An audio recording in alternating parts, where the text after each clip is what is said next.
An entitled Karen steals my airplane window seat, demanding that she take it instead of me, as she feels that she deserves it more since she has a kid with her. But when I tell her no, I don't want to give up my seat, she calls me a monster and says that I have no soul for not giving up my seat. And now as a result, I feel really guilty, and at this point, I seriously don't know what to do. Here's what happened. Okay, so I was flying home last week after visiting my sister. I booked my ticket a month in advance, and I paid some extra for a window seat because I get anxious on planes, and being able to look outside really helps me stay calm. Well, when I got to my row, there was a woman sitting in my seat. Her young daughter, maybe 6 or 7 years old, was in the middle seat next to her. I politely said, "Hey, I'm sorry, but I think that's my seat." She then didn't even look up at me and just said to me, "Oh, I was hoping you wouldn't mind switching. My seat is a few rows back in the middle, but I really want to sit with my daughter." I said to her, "I'm sorry, I understand that, but I booked this seat on purpose. I have anxiety and I really need the window." She now got angry at me for some reason and said, "Seriously, it's a kid. You can't sit in the middle seat for a couple of hours so a mother can stay with her child?" But I said, "Look, I get it, but I paid extra for this seat, and I have a real reason to need it. You can ask someone else to switch." She then stood up and snapped at me. "Unbelievable. Selfish people like you ruin everything. I hope you feel good about making a little girl cry." And the thing is, her daughter wasn't even crying. She was just quietly coloring. I said to her, "Hey, I'm not responsible for your poor planning. If it was that important, you should have arranged seats together before the flight." A flight attendant then came over and asked what was going on, and the woman tried to make me sound like a monster, but I calmly explained that I had this seat booked and I wasn't giving it up. The attendant checked my ticket and asked the woman to move, and while she did, she was loudly muttering things like, "Oh, some people have no soul." I felt awkward the whole flight, but I also knew that I wasn't in the wrong. So am I the jerk for not giving up my seat all because this woman demanded it? What should I do? No, you're not the jerk at all. This lady just wanted the better seats and she refused to go to her crappy seats. And she literally tried to use her kid as some kind of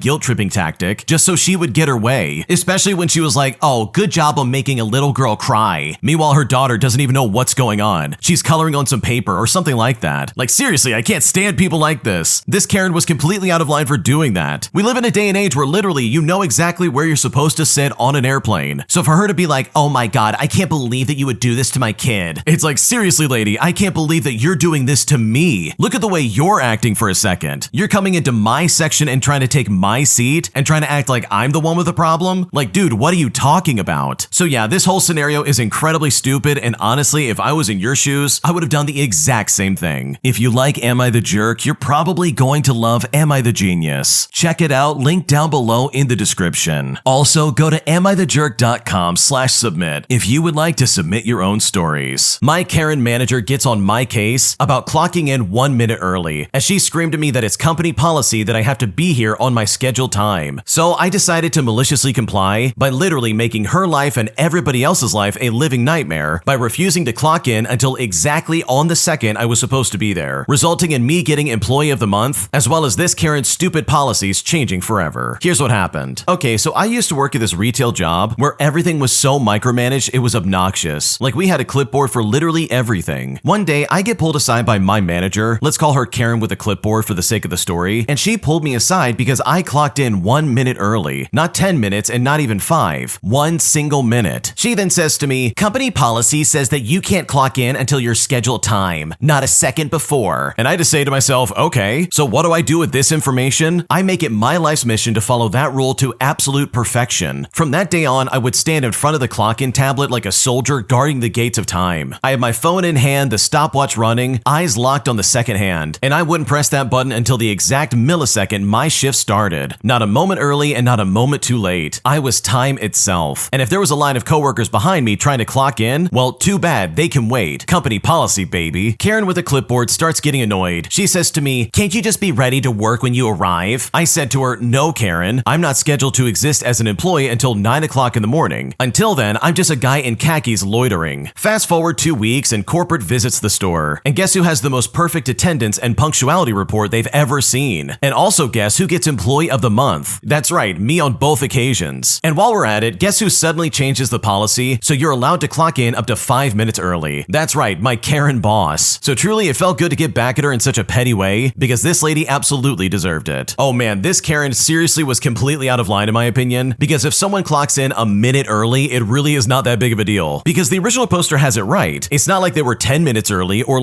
30 minutes early. It was 1 singular minute. And chances chances are that 1 minute is not going to affect their retail hourly wage at all. So I personally love this malicious compliance because honestly, this lady was being super stupid. And because of your annoying behavior of clocking in exactly on time, she was confronted by how stupid she truly was. And that, in my opinion, was well worth the effort. Am I the jerk for confronting a mom whose kids were stealing all the eggs that we had hidden for my friends? Because right now I do feel slightly bad and I'm not sure if I crossed the line. Here's what happened. Okay, I want to start off by saying that this is so stupid and I'm still mad about it to this day. Yesterday, my girlfriend and I threw a little combination Easter and 420 get-together for some friends in a large public park that included, as one element, an Easter egg hunt. This is a big local park where people often do small private egg hunts for their families and friends, so the idea isn't totally out there. We brought around 100 plastic eggs, stuffed each one with 2 to 3 pieces of candy, and hid them within a smallish area of the park about 20 minutes before everyone else was due to arrive. We figured because the weather was nice, we would probably lose a few eggs due to kids walking by and stumbling on easy-to-find ones, but we bought enough that we could absorb some marginal losses. Some were pretty visible, and others were psychotically well hidden, but most were pretty much in the middle. You would have to really be looking to spot them walking by. While we were waiting for all of our friends to arrive, we noticed 3 kids running around the area where we had hidden the eggs, and they all had their arms full of eggs, like 15 to 20 apiece. Their mom was sort of trailing behind, not really paying attention, clearly on her phone. It got to a point where we finally got her attention, and she literally said, "Is it okay if they take these?" My girlfriend and I were dumbfounded, because again, we figured we'd lose a few eggs to kids who grabbed 1 or 2, but this was egregious. They had easily 50 between them. There were 15 people coming, and yes, they were all adults, but adults also like to have silly fun too. So we basically told her, no, please put them back. Her response was some version of, "They're just kids, it's a kid's holiday." I then asked her if she usually let her kids take candy from strangers off the ground in public parks, and she said something along the lines of, "Weird parenting choice, but okay." And she got huffy and told the kids they were leaving and to put them back. The kids threw some of the eggs on the ground, but still left with probably 40 eggs in total. And again, that's nearly 120 pieces of candy that we bought. All for our friends, by the way, and ourselves. Not for random children who didn't even bother to ask before taking it. And for the record, if they had asked us, we probably would have said sure, but within reason, of course. Maybe 2 to 3 apiece, not literally half of them. Also, as they were leaving, my girlfriend called after them. Good luck finding the ones with an illegal substance in them, which was funny, but I don't think they heard it. Anyways, now I feel like a jerk for calling her a bad parent in front of her kids, and for ruining their fun. But I also have a real tendency to feel insanely guilty anytime I stand up for myself. So you know what? I need a temperature check. This was objectively insane behavior, right? Or am I the jerk in this situation? Because right now I don't know what to do. No, you're completely in the right. You've got nothing to worry about here. That mom's an idiot because clearly this was set up by somebody else. And here she is strolling through the park, not watching her kids, trying to be like, it's fine, just take them, who cares? Like, this clearly was set up for somebody else, and you have the audacity to step up and be like, "Oh, we're gonna take the candy." That is seriously so dumb, and I can't believe that she even got off with 40 of them. So no, you're not the jerk for calling her out. The way she was acting was super entitled, and you guys did not deserve that. A non-patriotic Karen gets arrested across the street from my house after she knocks down nearly a mile's worth of small American flags that were placed there by the city to celebrate the 4th of July. And I'm honestly still blown away by this idiot Karen's actions. Here's what happened. Okay, so this happened a couple of years ago back in 2023, right before the 4th of July. My family and I were doing some work in our backyard, and at one point we got hungry and we decided to buy some Burger King with some coupons that we had. So my dad and I left his house in his car to go get some food. I was simply looking out the window, looking at the cute little American flags that were pinned down along the sidewalk to celebrate the 4th of July. Now, for a bit of info about these flags, I don't know how many places in the United States do this, but the city I live in does this annual thing where they pin small US flags along the sidewalk down one street, from one end all the way down to the other, to celebrate the 4th of July. I've lived next to this street all my life, and as far as I've known, or as far as I can remember, my street is the only one that has done such a thing. Again, I don't know how many cities in the United States do this, but this is just one that I'm most familiar with. The point is, though, these flags belong to the city and not to the individual homeowners, so I'm sure one would be arrested or fined if they were caught stealing or damaging them. Anyways, as we were coming back, driving down our street towards our house, I noticed some of these USA flags knocked down along the sidewalk. It wasn't just 1 or 2 flags too, by the way. It was a ton of them. There were so many flags knocked down along the sidewalk that it literally stretched for nearly a mile. We then started wondering what might have caused them to fall down. Either the city did a poor job pinning them down, or some strong gust of wind came up and blew several of them down. Well, we got our answer when we arrived. There was a police car on the street across from our house. My mom was still in the yard, and she had seen exactly what happened. We asked her about it, and she told us that some woman on a motorized wheelchair was running over these small US flags, and now the police have come to arrest her. Well, that's the most information we got out of the situation. We didn't go to the police across the street to ask for any other details, as it was pretty much none of our business. But I couldn't help but wonder why that woman had done such a thing. Was she playing a game of knocking down the flags, thinking it was no big deal if they got destroyed? Was she possibly intoxicated while driving her motorized wheelchair, which I think counts as drunk driving? Or did she simply hate America and decided to knock down the flags under protest? Either way, in my head, I just nicknamed her the non-patriotic Karen for knocking down lots of little American flags with her motorized vehicle. I didn't hear any screams or shrieks from the woman, so I reckon that she probably didn't put much of a fight up or argument over her actions. But regardless, I'm sure she was a Karen. After all, she knocked down nearly a mile's worth of little flags down one sidewalk in a wheelchair. I mean, this had to have been intentional. This could not have been an accident. I might never know why, but it's quite an amusing story, considering my dad and I only saw the aftermath of what went down while we were literally just trying to get our meals from Burger King. Okay, I love this for so many reasons because seriously, who in their right mind would do that? She literally went down the entire sidewalk for nearly a mile and knocked down all those flags. Either she wasn't aware of what she was doing, or just like the original poster said, this was very targeted and very calculated. And if that is the case, then that really sucks. Like, to do that right before the 4th of July, you know, one of the most important days in the United States, especially towards like patriotism for your country, like that was clearly a very stupid decision and one that she is obviously going to have to pay for. This next story came from the Am I the Jerk subreddit. Check the links in the description if you would like to submit your own story. Am I the jerk for calling out my mom for making her girlfriend silent during all family gatherings? Because after watching her cut off her girlfriend constantly, while also never letting her say anything of her own, I decided to finally speak up and call her out on it, resulting in my mom getting extremely upset. Here's what happened. Okay, so whenever we have dinners or events, my mom does most of the talking, and if her girlfriend, who we will call Sarah for the sake of the story, ever tries to say something, my mom will either cut her off or just make it clear that she doesn't need to contribute much. It's like my mom makes Sarah feel small. This has happened at least 5 times that I've noticed. Sarah's an incredibly nice person, she's funny, kind, and I can tell she wants to be part of the conversation, but my mom keeps redirecting things back to her or silencing Sarah without even realizing it. And it gets worse when the rest of the family starts talking. My mom will either hijack the conversation, even if it was something that Sarah had been talking about. If Sarah is sharing a story or her thoughts, my mom will suddenly change the topic or talk over her. The worst part is, Sarah usually just goes quiet. She's very polite and doesn't make a scene, so the whole family just kind of goes along with it. I finally brought it up to my mom last night after another family dinner. I told her that I felt like she was being unfair to Sarah by not letting her voice be heard, and that it was making Sarah uncomfortable. My mom then got defensive and said that I was being over dramatic, and that Sarah is just shy and doesn't need to talk all the time. She even said I was being rude to her girlfriend by pointing it out. So now I feel guilty because I don't want to make my mom feel like she's a bad person, but at the same time, I hate seeing Sarah get ignored or sidelined every single time. I don't think I overreacted, but maybe I did. So am I the jerk for calling my mom out about this? Because right now, I'm not sure if I crossed the line. No, I don't think you're the jerk at all. I seriously hate the people who act like your mom, and I'm not saying that to be mean, I'm just saying that as a personality trait, it really is annoying, because they're the kind of person who's always waiting to say something or just interrupting you altogether. They're never listening, they're always waiting to share their story while ignoring yours, and that in my opinion is super obnoxious. Like seriously, that's unfair and it is so rude to Sarah. And I know if I was in your shoes and I saw my parent doing that to their girlfriend, I would wait for them to finish and go back to the Sarah of this story and be like, I'm sorry, you were saying, and then have them continue their story. Because this behavior is uncalled for, it needs to be called out. And the fact that your mom's trying to deflect this and be like, oh, you're the rude one for calling it out. It's like, seriously, that's not even true. That literally doesn't make sense, because obviously your mom is the problem and not you. Am I the jerk for not taking out my roommate's trash, even though she is constantly messing with me on a daily basis? Because right now I feel like I'm at my breaking point. Here's what happened. Okay, so I subleased a room from this woman, but recently I found out that the landlord doesn't even know I live here. On move-in day, she told me she needed access to the attic and half the closet in my room, and promised she would ask me when she does so, but she never does. She just comes in unannounced and rearranges my stuff. She has a camera pointed at the attic door and another room full of her belongings. There's even a camera in her bedroom, which would be fine if she respected my space, but she doesn't. I pay half the rent plus $100 in utilities. She's home all day on disability, while I work up to 60 hours a week. Lately, she's been randomly kicking me off the Wi-Fi, lying about it, and then giving me a new password days later. One time, she texted me asking me to move my car so she could park in the driveway, as she had apparently bought a new car, but my data was down and I never saw the message. So she blocked my car in, and then suddenly gave me the Wi-Fi password again. But even still, 2 days later, she changed it. Then, while I was still kicked off the Wi-Fi, she asked me to pick up a toothbrush for her on a day that I was working a 12-hour shift. Well, I did it, and guess what? She never even paid me back. She has also been expecting me to take out her trash, like pizza boxes and beer cans, when I barely generate any myself, and I can't even drink alcohol. One time, I left a full bag next to the trash can because it was overflowing and lidless, and she told me animals got into it, but cleaned it up before even telling me. And to an extent, I can get how this would be unfair to her. Before she got her car, she asked to borrow mine late one night. I said no, and then she got upset, claiming it was to go to the hospital, even though I overheard her say that she was heading to her ex's house. Ever since then, she removed me from all social media and hasn't even put me back on the Wi-Fi. And now she's hinting that I've harmed her cat. The cat got sick after eating Benadryl that I left out, and when she saw me gently pick him up on one of her cameras, she told me not to because of an injury. Well, I apologized, said he seemed fine, and she took that as me saying that I'm gonna keep doing it. She clearly thinks I'm a danger to him, even though I've done nothing wrong. At this point, I'm beyond fed up. I work constantly and I still get treated like I'm a guest in her house, even though I pay half the rent. In her defense, I left a carton of molded strawberries and blueberries in the fridge, and she is the one who has cleaned the floors in the month that I've been there. So am I the jerk in this situation? Because honestly, I don't know what to do. Okay, I don't think you're the jerk, but I think you would be an idiot if you kept living there. Seriously, this lady sounds insane. For starters, why are you subleasing from someone who literally is not letting the landlord know what's going on? That sounds incredibly sketchy, and I just don't think that's a good idea. Not to mention the fact that she really just does not sound like a good person. Like overall, across the board, it seems like she's just waiting to have some reason to get back at you or to get you in trouble for something you didn't do. And I've got to tell you, if that was me in your shoes and this lady was kicking me off the Wi-Fi over and over again, I would lose my mind. I would go nuts. I'd be like, listen, either give me the Wi-Fi or I'm gonna have a long talk with the landlord about what you're secretly doing. So I know if I was in your situation, I would be finding a new place to live. I would not want to live with someone who's messing with me on a daily basis while I'm literally working, 12 hours a day, 60 hours a week? I would be way too exhausted to deal with that crap every single day, and I think that lady's attitude and behavior would truly drive me up a wall. Am I the jerk for swearing at my sister's boyfriend after he falsely accused me of stealing from my own family home? Because right now I'm still pissed off and I seriously don't know what to do. Here's what happened. I'm a 30-year-old male and I recently moved out of my dad's house into my own apartment with a friend. My dad still lives with my brother, my sister, and her boyfriend of 5 years. And I moved out amicably over a variety of reasons. I've been back to my dad's once every week to visit, and this has gone pretty well. My sister and her boyfriend work the third shift, and it's mostly been visiting my dad and my brother, and everything was fine until last Friday came around. My sister's boyfriend randomly asked me if I took any silverware. My dad has been in my place and is aware that I have my own, and after I said no, he says the silverware's disappeared recently, and I say that I just didn't take it. He then says, well, the only variables are that half the silverware's gone and you moved out. And when he said this, I exploded. My sister's boyfriend said something to the effect of, oh, I'm just asking questions, I'm not accusing you of anything, which didn't stop me. In my mind, after he said what he said, it turned into an accusation and a press. I said that if he really was asking questions, he would have dropped it after my first no. He then went off about how someone must have thrown it out, but I kept pressing him about the accusation. My dad stepped in and explained that I was innocent and then separated us. Eventually, our screaming woke my sister up and she yelled at us to be quiet. And once I explained the situation, she yelled at him. Every time he tried to defend or explain himself, I yelled back, which devolved into my sister yelling at us to shut up so that she can get some sleep before work. My dad politely asked me to leave, and before I left, I screamed out and said, you want to accuse me of stealing from my own family? Screw you. And then I left. My brother was outside when this popped off, so I vented to him. I was screaming, swearing, the whole 9 yards, specifically saying all kinds of swear words about the boyfriend, amongst every other name in the book. I said that I wish my sister left him when they had relationship troubles, and he just completely heard my rant. My brother tried to say that I was taking my sister's boyfriend out of context because he took back his accusation. We argued about that more civilly, and then I eventually left. After I got back to my apartment, I sent a text to my brother and my dad saying that I wouldn't be at Easter and that I wanted an apology for my sister's boyfriend. I apologized to my sister for waking her up, and then I left it at that. Well, my sister's boyfriend wants an apology for swearing at him. My dad and brother think that it is reasonable because in their eyes, we both acted badly. Two wrongs don't make a a right, and that I wasn't justified in swearing at him. My brother doesn't think it was an accusation, and my dad thinks that I'm overreacting. Because my sister's boyfriend took it back, it wasn't that bad. My sister is fighting me, and they've been fighting ever since. I told them I wasn't going to apologize for reacting to his smears, and that he crossed the line. My dad and my brother are trying to keep the peace, which I am really disappointed in. So truly, am I the jerk if I choose not to apologize? Because this entire situation is incredibly enraging. Okay, in my opinion, it kind of seems like everybody sucks here, because seriously, first of all, who's going to accuse someone of stealing utensils, and then who's going to freak out in the way that you did? It seems like you wanted to yell at the boyfriend for a variety of reasons, and this just happened to be like the best excuse possible. So in my opinion, I think you're both kind of at fault here. This got blown way out of proportion in a way that was completely inappropriate, and I think if you have any hope of like having any kind of peace in that house ever again, it would be better just to swallow your pride, say your apology, and be done with it. Otherwise, I don't see this situation ever getting better. An entitled mother tries to take over my wedding, demanding that I allow her daughter to be a flower girl at my ceremony. And I've honestly never been more blown away by somebody's entitlement in my life. Here's what happened. Okay, so for a bit of background, my fiance and I planned our wedding for over a year. We wanted something small yet elegant, something that would have close friends and family. My husband's family is pretty down to earth, except for his aunt, who's known to be over the top with her behavior and entitlement. Everything was going smoothly until the week before the wedding. My husband's entitled aunt called and demanded that we include her 6-year-old daughter as a flower girl. Now, at this point, we already had 2 flower girls, and that was occupied by my nieces, and they were really thrilled about doing this. So I politely declined, explaining that arrangements were already made. Well, this entitled mom didn't take this well. She started a tirade about how her daughter was being excluded unfairly, and how we were ruining her child's self-esteem. I tried to stay calm, but honestly, she was relentless. I had thought that that was the end of it, but oh, I was so wrong. On our wedding day, this entitled mom showed up with her daughter, dressed up in a full-blown white flower girl dress. She marched up to me, demanding that her daughter be included in the ceremony. And when I saw that, I was honestly flabbergasted. My husband and I, along with our wedding planner, tried to reason with her, but she just caused a huge scene. She was saying stuff like, "How could you be so selfish on our wedding day?" while also saying that we were destroying a little girl's dream. Now, my usual quiet mother-in-law had simply had enough at this point. She stepped in and told this entitled mother, in no uncertain terms, that this was our days and it was not her daughter's. She said that if she couldn't respect our wishes, then they would have to leave. Well, when she heard this, she was shocked. She actually tried to argue back, but other family members who were equally fed up with her antics supported my mother-in-law's stance. Realizing that she was outnumbered, this entitled mom left in a huff, with her daughter following in tow. The rest of the wedding went off without a hitch, and everyone had an absolutely great time. We did hear through the grapevine that this aunt complained about us to anyone who would listen, but most of the family knew her history and they took it with a grain of salt. Now, I'm honestly very grateful for my amazing in-laws who stood up for both of us, boosting up my confidence in our marriage's success even more. Wow, that aunt is absolutely out of line. Like seriously, imagine not taking no for an answer, but also showing up to somebody else's wedding and being like, "Okay, you're gonna let my daughter be your flower girl right now." Like, was she seriously trying to strong arm her way into getting her daughter into this wedding? Like, any rational adult would look at that and be like, wait a second, this is incredibly intrusive. Like, this is not only incredibly wrong, but also really weird. Like, my secondhand embarrassment would be off the charts if I was there. But honestly, it is really cool to see that your in-laws stepped up and decided that they were not gonna let this happen for another second. They clearly know exactly what this aunt is like, and they clearly know how to handle this when things go bad. So honestly, it sounds like you married into a really good family besides this aunt, and hopefully in the future, you don't have to deal with her in this capacity ever again. If you like Am I the Jerk, you're probably going to love Am I the Genius. Check it out, link down below in the description. Also, go to amithejerk.com/submit if you would like to submit your own stories. Am I the jerk for not paying the whole cost of a vacation that I was invited to go on, despite the fact that I was never told ahead of time that there would be any cost that I would be responsible for? Because right now, my friend and her mom are calling me a jerk for not paying full price. And at this point, I seriously don't know what to do. Here's what happened. So over Christmas break, I was invited to go on a vacation with my friend Jane and her family. Jane is not her real name. Overall, the trip went well. There were 5 of us in total, and we drove to a city about 2 hours away and stayed in an Airbnb for about 5 nights. During the trip, we participated in some activities like rock climbing and horseback riding, as well as a biking tour. We also went hiking as well. However, the night we got back, I was surprised to see a Venmo request for $600 from Jane, all for my portion of the trip. Now mind you, these costs were not discussed beforehand. I couldn't imagine the activities being this expensive, so I asked for a cost breakdown. In response, Jane and her mom emailed me a spreadsheet of all the costs, which included the trip activities and charges for gas, groceries, and my restaurant meals, but also included my Airbnb cost. In all honesty, I thought charging me for groceries, gas, and the Airbnb was excessive, so I asked Jane if it was possible for her mom to take out these costs. My rationale was that they were going to stay in the Airbnb and travel there regardless, and this is if I came or not. I even shared a bed with Jane, so it's not like I took up a significant amount of space. I also don't have a lot of money saved up since I'm still in high school. Well, Jane's mom said that I need to contribute and pay the full price, and this is where I might be the jerk. I decided to be petty and only send over $500 as I couldn't justify the cost for gas and groceries. Unfortunately, this has strained my relationship with Jane, and we have not hung out since. She thinks I'm a jerk for not paying the full amount and questioning her family on the cost of everything. She said that I embarrassed her and her mom. So honestly, am I the jerk here? What should I do? No, you are not the jerk in this scenario. If there were costs associated with this trip, then that definitely should have been articulated well in advance. There is literally no good excuse for any of this, and honestly, the fault falls on Jane and her mom. Like, why would you not tell your teenage friend that, yeah, they're gonna have to pay like, what, $600 for the trip? Like, I don't know about you, but that seems like some very valuable information to know ahead of time. And it's also weird that they're like, yeah, you gotta help pay for the Airbnb, but you didn't even like take up any room. You literally shared a bed with your friend. It all really seems like penny pinching after the fact, and that in my opinion is absolutely obnoxious. So no, I don't think you're the jerk, and honestly, is Jane really someone you even want to hang out with in the first place? Because honestly, I can absolutely see this happening again. Am I the jerk for not wanting my wife to tell her family about our financial situation? Because right now she has completely spilled the beans, and at this point, I seriously don't know what to do. Here's what happened. So I recently found out I will be inheriting some properties and a significant amount of money. I told my wife about it, but made it clear that this is only between us and she is not to tell anyone, especially her big mouth sister. I don't want anyone to know about the inheritance. I don't want them to know that I'm going to invest all of the money and that I'm going to hire a property management company because I intend to keep our current lifestyle. Well, last night at dinner with her parents and siblings, her father congratulated me on the impending windfall, and my brother-in-law pulled me aside to ask about the houses I'll be receiving. He and his wife, and this wife is the big mouth sister, have been saving for a house but haven't saved enough yet, and their credit scores are low. Now, I was very angry with my wife the entire night, but I decided to keep it in check. But on the drive home, I yelled at her. I admit that it wasn't my finest hour, but she did the exact thing I told her not to do. She argued that my secrecy demand was not right and that she had the right and duty to tell her family about our financial situation because it is also her financial situation. We argued for hours, so when I finally had enough, I told her that she can't be trusted to keep our secrets and that I'm not telling her anything else about the inheritance from this minute on. Now, I said that in the heat of the moment, but the more I think about it, the more it makes sense. She tells her sister everything, and whatever her sister knows, everybody knows. I don't want the entire city to know what's going on with our bank account. We're due to meet our attorney and a financial advisor next week, but I think I will change the appointment to just me. Just to be clear, she's free to discuss anything with her family. I've only had 2 topics where she's not allowed to talk about stuff, and that's namely my health and our finances. So honestly, am I the jerk in this situation? What should I do? In my opinion, I don't think you're the jerk. I think your wife is completely out of line telling your financial situation to her family. Like, what is she thinking? If you're really inheriting all this money, why would you want family up on your back all the time, making requests from you that you definitely do not want to try and fulfill? It sounds like the original poster is getting a lot of money and a lot of properties, and I know if I was in their shoes, I would want to keep it quiet. Like, I wouldn't want my extended family or my in-laws to know about it, because once they know about it, then everybody's gonna know about it. And I know if I was in the original poster's shoes, I would be so annoyed by this. So no, in my opinion, I don't think you're the jerk. I think your wife made a massive mistake by explaining any of this to her family, because this is only gonna cause headaches for you and her for the rest of your lives. My mom gave up on me when I was 18 years old and moved back to her home country just to spend time with her boyfriend. And now, after nearly a decade, I have finally finally confronted her about it, and I'm honestly not sure of what to make of my situation. Here's what happened. So when I was a child, my mother and my father had huge arguments. Our house was an absolute nightmare. They both liked to drink and used to drink and have fights at home. My dad even became physical at times with her. They both ended up divorcing, and my mother, my brother, and myself moved out to another house. But here's the thing. My mother was never financially independent. At the beginning, she relied on my father for money, and after divorce,